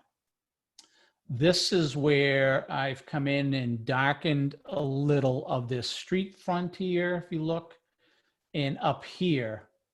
And again, sometimes you're going to go through, you're going to lighten an area, and later on, you're going to go back and darken that same area because it's sort of an iterative process. And I came in, even though that was bent, I fixed the light. And then I put my signature at the bottom right-hand corner. I take all of those fixes that I just did and put them into a group so I can turn off the group. So this is where, when I was done cleaning up my photo, I put a hue and saturation layer onto this and started, this is my base black and white layer. And then I started dodging and burning. And if you print out the two of these and look at them side by side, these are night and day different from to me, from a mediocre picture to a good picture. And again, that's my biased opinion, and I'm sticking to it. Questions about that? Dennis, Yes. are these all smart layers? No, these Those are are not. Okay. Those are not. So they're not, I'm not running the curves on the thing. So each one of these layers, I can turn on and off. Mm-hmm. And because they're an adjustment layer, I can double click on this and still change this after the fact. Okay. Thank you. So they're like a smart layer because you didn't embed them into a pixel layer. It's an adjustment layer. And when you keep them separate, you can always come back and click on each one of these and always adjust that particular section, right? So these are where my dodging area, and I can make those really bright, and I can make them so like everybody sees them, which I don't want, or they're too bright, I can come back and adjustment. So, and here again too, some people will take all these layers and then flatten them down. It embeds it into the bottom layer, and you can't go back and change it or see or figure out what you did in the past. Sure. Yep. Thank you. Any other questions on this type of? Well, hey, Dennis, just for those on the call, I know this isn't a Photoshop tutorial, but can you just explain what a smart layer is? Oh, sure. I'm sorry. So if you have a layer, so say this is, can you see the composite layer that I just picked up here? It's just a plain layer, right? And if I come up here and go into one of my filters, and it could be any filter, let's go to blur and a Gaussian blur. And I'm going to put a Gaussian blur on that layer. And you can change the amount of blur. Okay. And say I want it this blurred, and I hit OK. That blur is embedded into this layer, and I cannot change that layer. Okay. So if I say, oh, that's way too much blur, I want to change that. Well, you did a hard manipulation of that layer. Now, again, we can cheat a little bit here where I can go back in history, right? Before I did that. Now, I'm on the same layer. If I left click on this layer and I come up here and I convert to a smart object, it takes a little bit of time. Now, you know this is a smart object because it has that little icon in the bottom right-hand corner. I hope you guys can see those if it's not too small. But now that is a smart layer. So now I come up and I go to my filter and I say, oh, I'm going to blur that. And I go to my Gaussian blur and I say, oh, this is 7 pixels. No, I'm going to go 19 pixels. I think this looks okay. And I come here and I say, ooh, no, that is not what I wanted. If you notice now, it put this Gaussian blur filter as a filter underneath the layer. I can now double click on that filter, open it back up, readjust it, and close it. So I now, every time, because when you might blur something, or I might go with a burn or a dodge on a layer, and when it's all said and done, I might look and say, geez, you know, it looks good, but because I darkened this area, now this is too light. Well, if I had it on a filter, I could go back and reopen it. So this is what we call non-destructive editing. Thanks, Sean. I'm glad you brought that up. Does that make sense, guys? Yep. Thank you. All right. Anything else I can tell you? So dodging and burning, this is, if you look up Jean-Michel Bertz, and he's friends with Serge Romilly. So you'll see Serge doing some of this if you follow any of these guys on YouTube. But this is, I really like this because I can come in here and dodge and burn any area that I want. And again, you can bring the viewer's eye to an area that you want. If I can find right now which ones are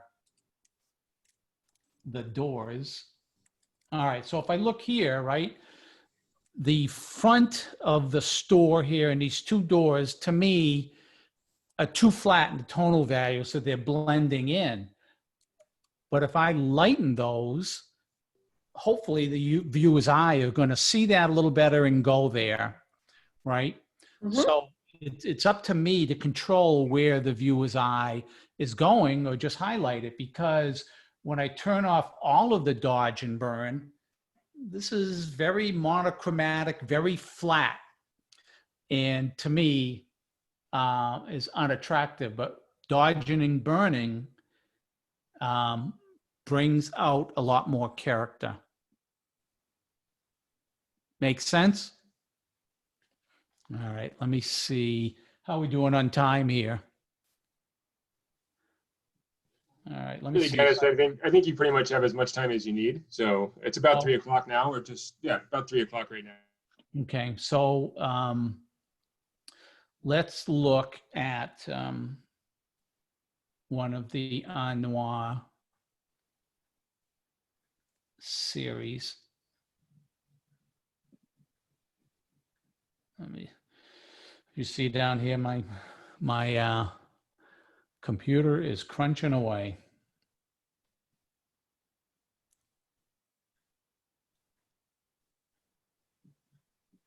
All right, so we'll let this one open. All right, so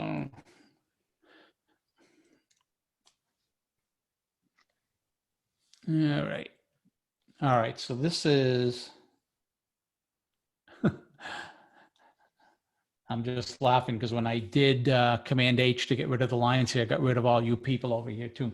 So this was one of my Noir series. And I will, this was, did some original processing in Lightroom, brought it up into Photoshop. And if you notice, if I'm going to do any correction, if you do an architectural photography, one of the cardinal rules is that you need to make sure that all of your verticals are straight. Okay. Let me see. So this window has to be straight. So anyway, if you haven't done this before, I basically, what I'll do is I'll take this, and I know that my camera could have been off. You know, whenever you're looking at a camera here, if I don't take the time to put my horizon level on the back and get my camera straight, as soon as you go up a couple degrees, it's going to keystone. Or if you're down a couple degrees, it's going to keystone in this direction. So you see that this window here, edge, is not straight. This door is not straight. So to rectify that, I will always take that base layer, because I want to leave the base layer alone, and I'll do a Command J, which just copied the layer. That's all that did, right? And then I will do Edit, and I will do a free transform. And transform allows you to stretch and conflict pixels. And I'll show you what I mean. So if I hold down on this corner here, if I hold down the Command key and hold this corner, I can bend these pixels to get them straight. And I have these guides on here to help me. And I'm going to stretch this out here. Now, it was keystone, so it was in, and I just took those top two corners and moved them out. Now this side of my garage, which I've adjusted this much, is straight, and this side is straight. And if I need to, I can move any of these lines around and I'm looking at the top window right now. Straight, straight. I'm looking at the left side of the door. I'm looking at the right side of the window. So I think I got this pretty good, because if you're doing architectural photography, besides the ones when you're shooting up to the sky, when we showed some of the high rises, your verticals have to be straight, especially in a scene like this. So we went from this, where the scene is leaning back, to here to straighten it out. Make sense? So I'm going to turn off my guides here. So now I'm here, and again, I want to do some cleanup. So I will put a blank layer above this. I typically double click on the name. I change this to fixes, so it tells me what that is. And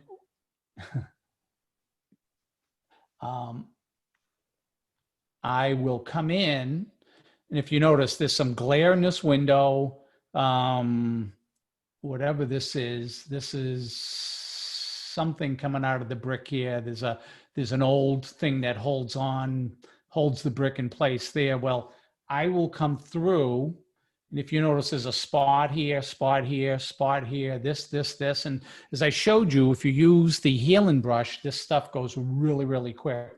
So I've came in and cleaned up all of everything that I don't want to see on the scene, right? So I've now got my clean scene, and now I'm going to come and apply the gradient map here. And the gradient map is sort of a pseudo desaturation, but it gives me a little bit more of a tonal range. But again, I've taken a scene that was relatively flat in tone, and I've just turned it into the tonal value, but it's still flatter than I want it to be. And I'll just turn these on together, because if I go into each of these, every time I go into the Nick filters and I have Zoom opens, it tends to crash. So I will come in here, create a composite, change this to a smart object, so I can always come back when I'm not zooming. I can click on any one of these filters and re-get them back. I put the Define 2 on here to clean up any noise. It's a great noise reduction, grain reduction. Color Effects Pro 4 here is going to just give me the detail extractor, is going to make this a little bit more punchy.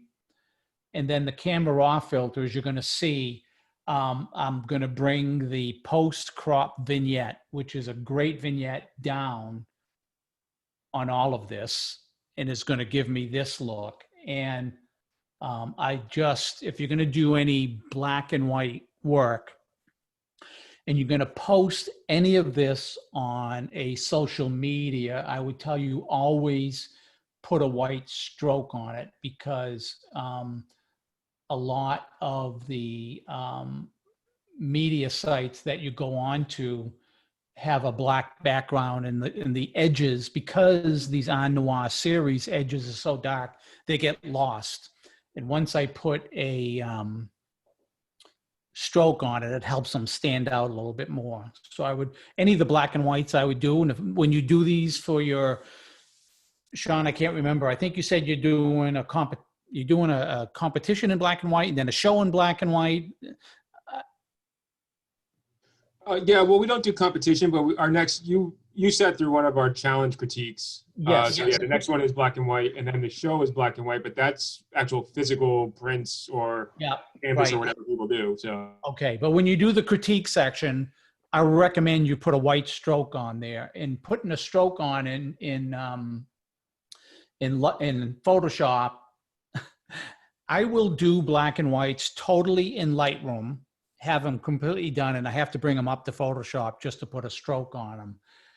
Any layer, when you double click in the gray area here, gives you some layer style applications here, and the stroke is right here. So you can pick what color you want for the stroke. I don't recommend red, obviously, so gray. I mean, white is pretty good. Last year during the print competition, some of the judges got nitpicky and said the stroke was too bright. So you can bring it down into a little bit more of a gray tone if that is indeed the case. I wasn't buying it, but anyway, you got the color, and then you got the width of the stroke here also. So you can change the size of the stroke. Hold on one second.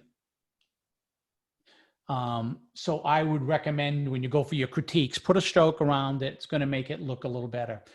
Right above that, I will then, when I have my noir looking file, I still want to create some more light. So I will put on a 50% gray layer, just like we did.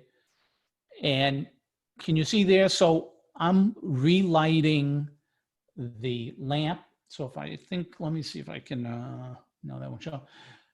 I'm relighting this area and down here, and I am sort of creating the view that this lantern is shooting light down here, because I want the viewer to be able to see that.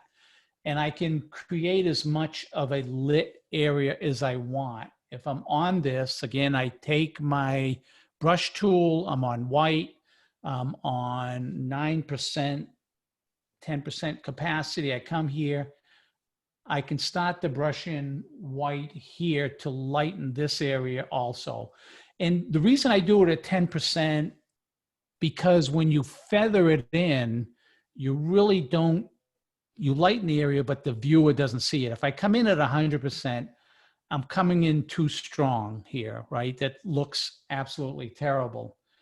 But as long as I'm feathering it in at a 10% level, and I'm at a completely, my brush is a hardness of 0. So it's a soft edge brush, and it just feathers in the light. And again, that was at 100%, which is not what I want it to be. So maybe I'll come down to and feather this in. So I can relight portions of the scene here as I see fit. And to me, this reflects that this lantern is lighting this area, and a lantern is lighting this area below it. Gives it a little bit more character, gives it a little bit, you know, you want to stick within reality, but to me, far more attractive when this is just a little too dark and a little too muddy for what I like. And then, so what it's hard to see here really shows up in the print. What I do then is all of my sharpening Can you see the difference in this? Can you see that to that? Is that visible for you to see? Again, because it's extremely subtle, extremely subtle. So what I will do is, you want to control your viewer's eye. The viewer's eye is going to go from light to dark, and it's going to go from sharp to out of focus. So this layer, say I'm right here, I will come up, I will add another gray layer, and I will put that layer, I will come up and add a filter since it's its own layer. In fact, let me get rid of that. I'll be here. I'll come up to filter. I go to other, and I go to high pass. Yep. All right. So what high pass does, and I'll just hit OK, but I'll come in and I'll put that high pass filter into overlay. See, I should have made that as a I'm going to do a Command Shift Option E. Now this is a stamp visible of everything below it. I'm going to, in my goal here is I'm going to selectively sharpen. So I'm going to convert this to a smart object. And then I'm going to come up here, I'm going to run a filter. And remember, smart objects, any filters I run, whether they're Photoshop filters or Nik filters or Topaz filters or Luminar filter, doesn't matter. When I run it, it allows me to come in and rerun them later. So I made this a smart object. I'm going to come down under other is a filter called high pass. And if you notice, high pass filters sort of create contrast between dark and light. Can you see the look? I can see the light, the lines between the bricks, the doors. Can you see that on there? So I did a high pass filter. Since this is a pretty high res file, I'm going to go with 2.4 pixels. And again, you just do it till it looks right. And I'm going to take this layer now and put this into overlay mode, right? Because if I leave it in normal mode, it's basically a 50% gray layer, but it's a little darker on the dark edges and it's a little lighter on the light areas. So if I change this to overlay, the only thing it's sending through right now are the edges. Okay, so if you look at the edges, can you see the difference? And this is how I don't want to sharpen the entire picture. I want to selectively sharpen the picture. By selectively sharpen means that I'm going to come down to, so because this is a smart layer, this is now the mask for the layer. And right now this high pass filter is on the whole thing. Everything is sharpened, including the bricks and the windows, not what I want. If this was a landscape, my sky would be sharpened, not what I want.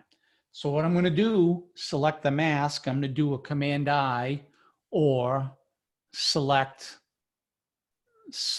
no, I got to do, see, I'm so used to the keys. I'm going to do a Command I just to invert the mask. No, that's not what Command I. So I'm going to stick on this layer and I'm going to add a mask to it. These people call this front loading dishwasher. Washing machine down here is add a mask and put a white mask on this, which does nothing. This mask, I'm going to do a Command I. So now I just hid all of that high pass filter, right? So this, as you can see, we're not sharpened. Hopefully you can see it. It's sometimes when I'm doing these presentations, it's more difficult to see. I'm on the mask. I'm going to take my brush tool. I'm probably going to put my opacity up to 20%-ish. I'm going to be white and I'm going to come in and paint that sharpened look back onto the door. And if I look at my mask, if I hold down the shift key, I can shut off my mask, or I hold down the alt key, I can see my mask.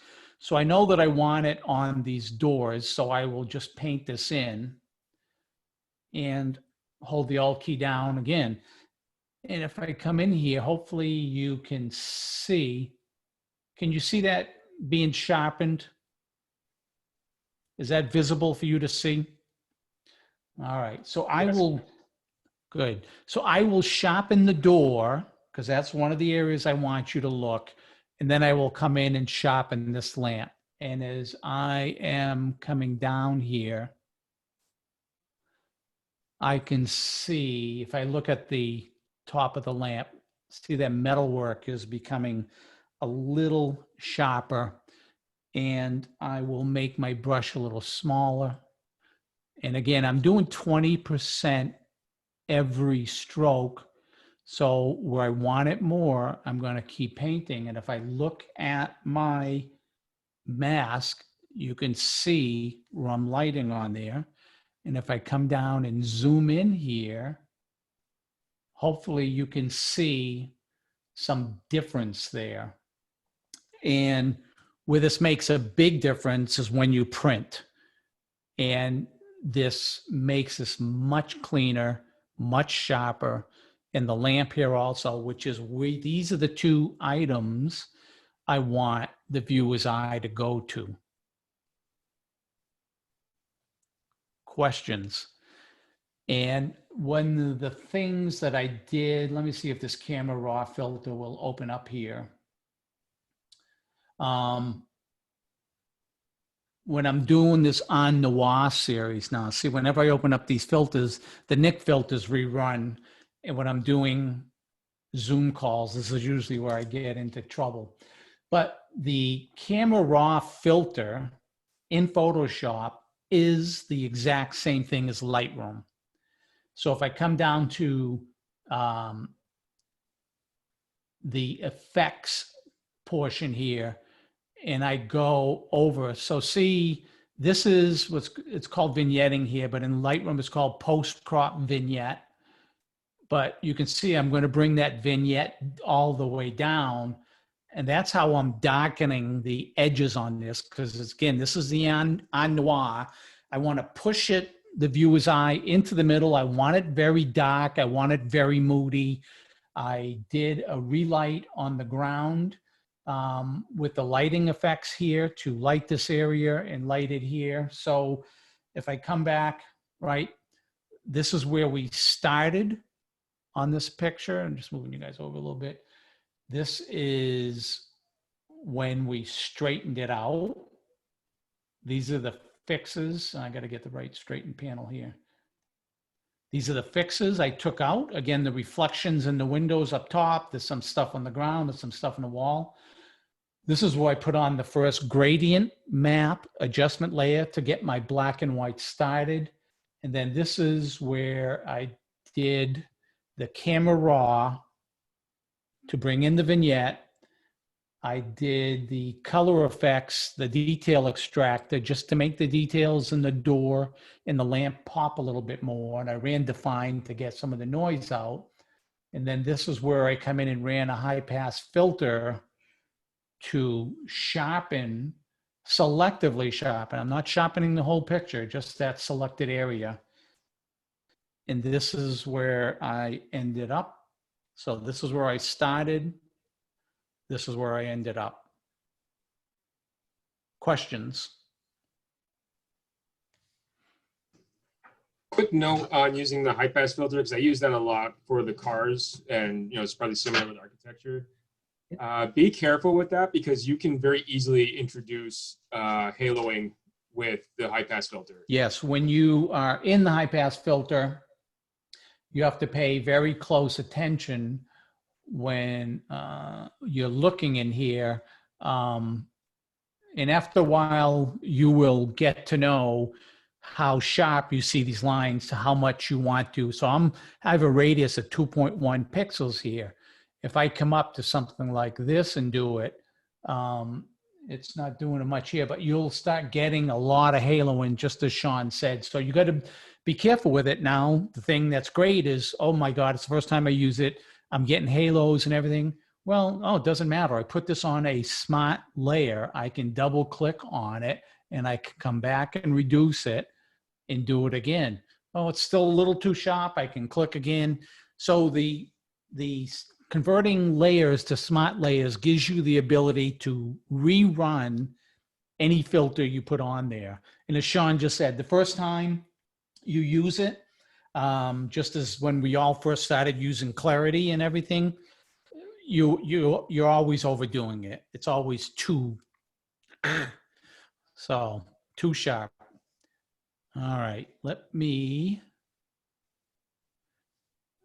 see if I've got what else I've got here. Okay, so let's take a look at this. So this is, again, one of the quote unquote fine art architecture. Let me let this start up. All right, so let's start down here. So this is done a little adjustments in Lightroom and brought this in. Again, I'll make a copy of the layer and I'll straighten this out a little bit, okay? If I start to straighten this a little too much, I start to lose this building. So I kind of will go here right in between. And if I'm going to select a building, let me show you quickly here. I'm on the base layer here. I'm going to come up and grab the pen tool. And if you're not familiar with the pen tool, it's a very good but complicated, it's not overly complicated tool. You put a point down. I just left click there. I can put a point down here. I can put a point down there. And if I come around and close this, I made a selection. And it's a little confusing because this is called a path tool. But if I left click inside here, I can tell it change the path to a selection.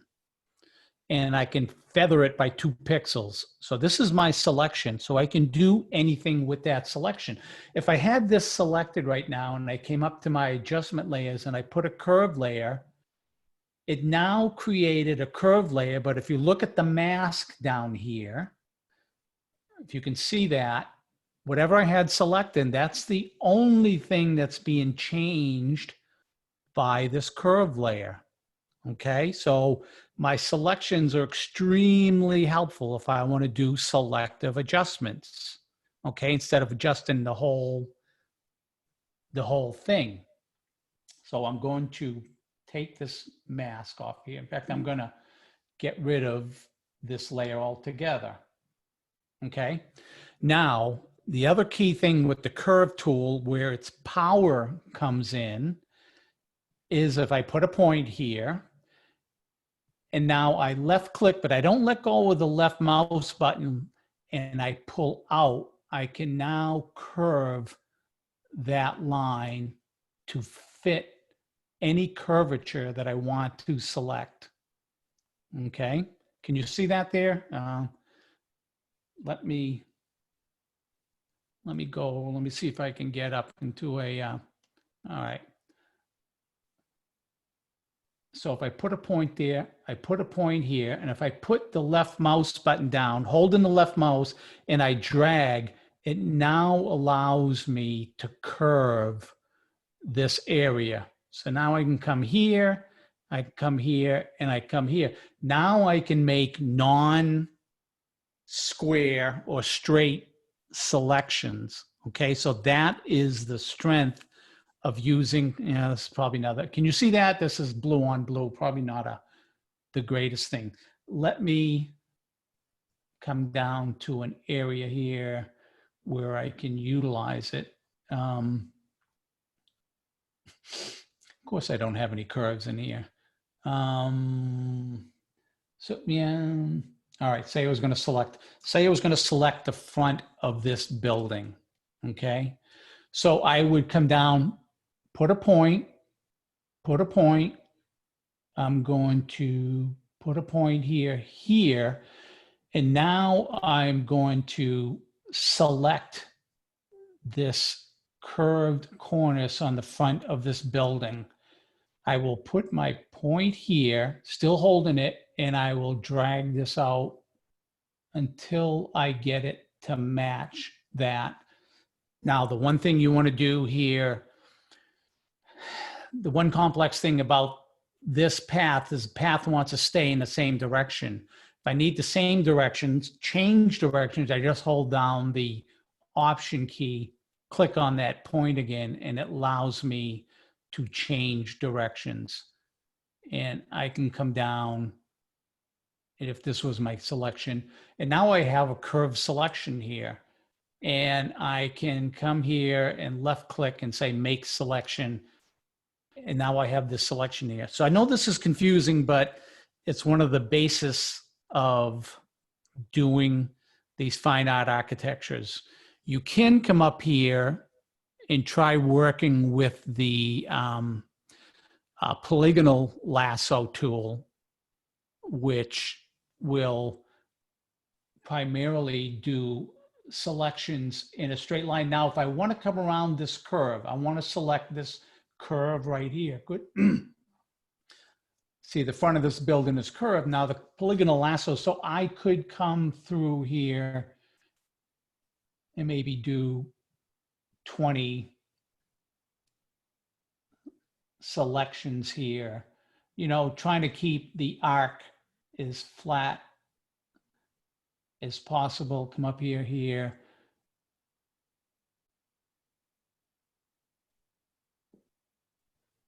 In here, and I have my selection around this curve somewhat.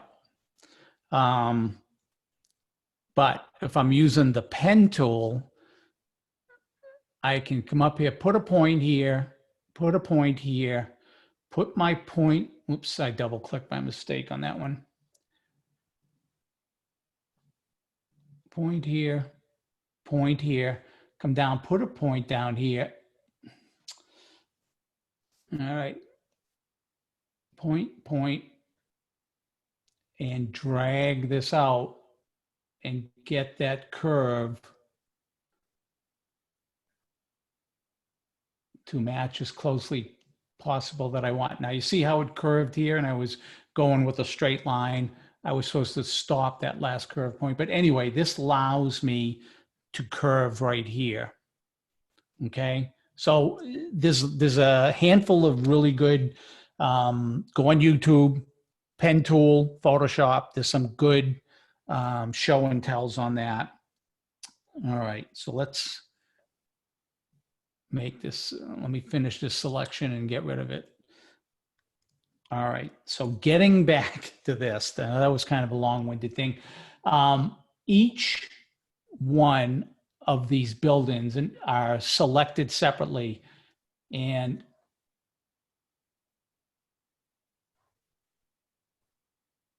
okay, so can you see this building is the one I have selected, right? And what I'll do is I will put a levels adjustment layer on this, because I'm looking at this building, and this allows me, see how if I reset this, that building is dark enough that there's not a good definition between this building on the left and this one right here. But if I put a levels adjustment layer and I just have this building selected, I can bring up the highlights on that building to make it stand out in front of this second building.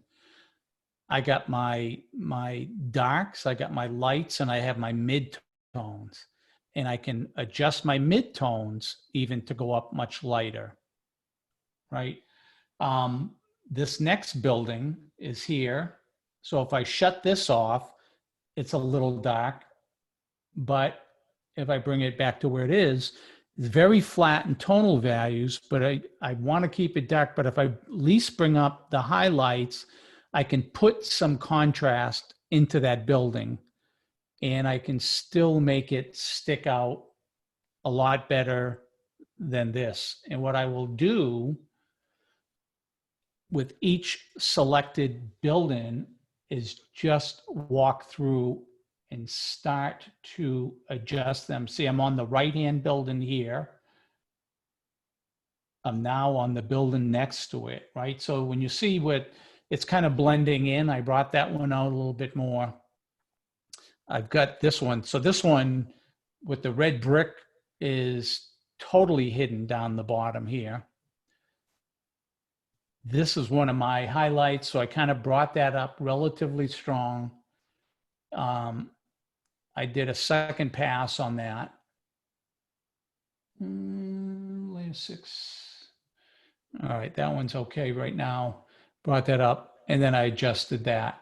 Then I changed my sky a little bit here. Now, all of this work really was done with me having a okay, this got pushed too far. I had a gradient map, so I was looking at this in the black and white when I was doing this. And then again, I created a composite layer strictly so I could go in and put a stroke on it. And then at the end, I applied a curves layer just to give it overall contrast, blending the whole thing together. It's very slight, but it does change the look of the picture. Questions? Makes sense? Did I go too fast? Just, all right. Each time I watch you, Dennis, I follow. If I follow intently, I'm just picking up things that I didn't pick up the first time. So Excellent. yeah, no, that was great. Thank you. Good. So that's probably one of the last, unless somebody had one of the types or genres we went over that I didn't do. If somebody had a specific request, and again, as Sean said, my email is dennis.rainville@gmail.com. If you go through and you relook at this recording again and you end up with questions later on or something I skipped, missed, or didn't go over, shoot me an email. Sean was very kind enough to add me to your Facebook page. And usually when, since now, I think 4 out of 5 of the Facebook pages that I post to are photo clubs, I have been adding a second paragraph in the explanation of a particular photo. And I started off with for the techies, right? It used to be for the technology geeks, but I just went a little softer. But that technology geeks was a compliment, okay? But now for the techies, and in that paragraph, I've added in just an explanation, a high-level explanation of what the f-stop was, what my shutter speed was, how I did particular things to that photo, which the people in the camera clubs keep coming back with responses that they're enjoying that a lot, because you can look at a picture and until somebody says, oh, I added in, I did a Gaussian blur in this section and I brought this forward and that's how so those have been, that paragraph has gotten a lot of great response. So I do that specifically because, my family members and everything look at the pictures, they like it, but when they start reading my f-stop versus my shutter speed, they don't know that from anything else. So that's a don't care paragraph, but for the camera clubs, it's been very helpful. So as Sean said, so I do post my pictures on the GRCC. I've been enjoying that. So if you got any questions, comments, do it there or send me an email. Don't hesitate because it's how I learned. So unless there's any other questions, comments. That was very instructional. What's that? That's it. I'm all set. Awesome. Excellent. Thank you. Thank Thank you. so much. You're welcome. I really enjoy this type of stuff, and if nothing else, I think I'm all set. Thank you very much. Thank All right. All right, guys. Bye, Dennis. Thank you, Thank you, Dennis. Sean. Yes. Thanks, guys. Thanks for See you stopping all. in. See Catch you ya. next time.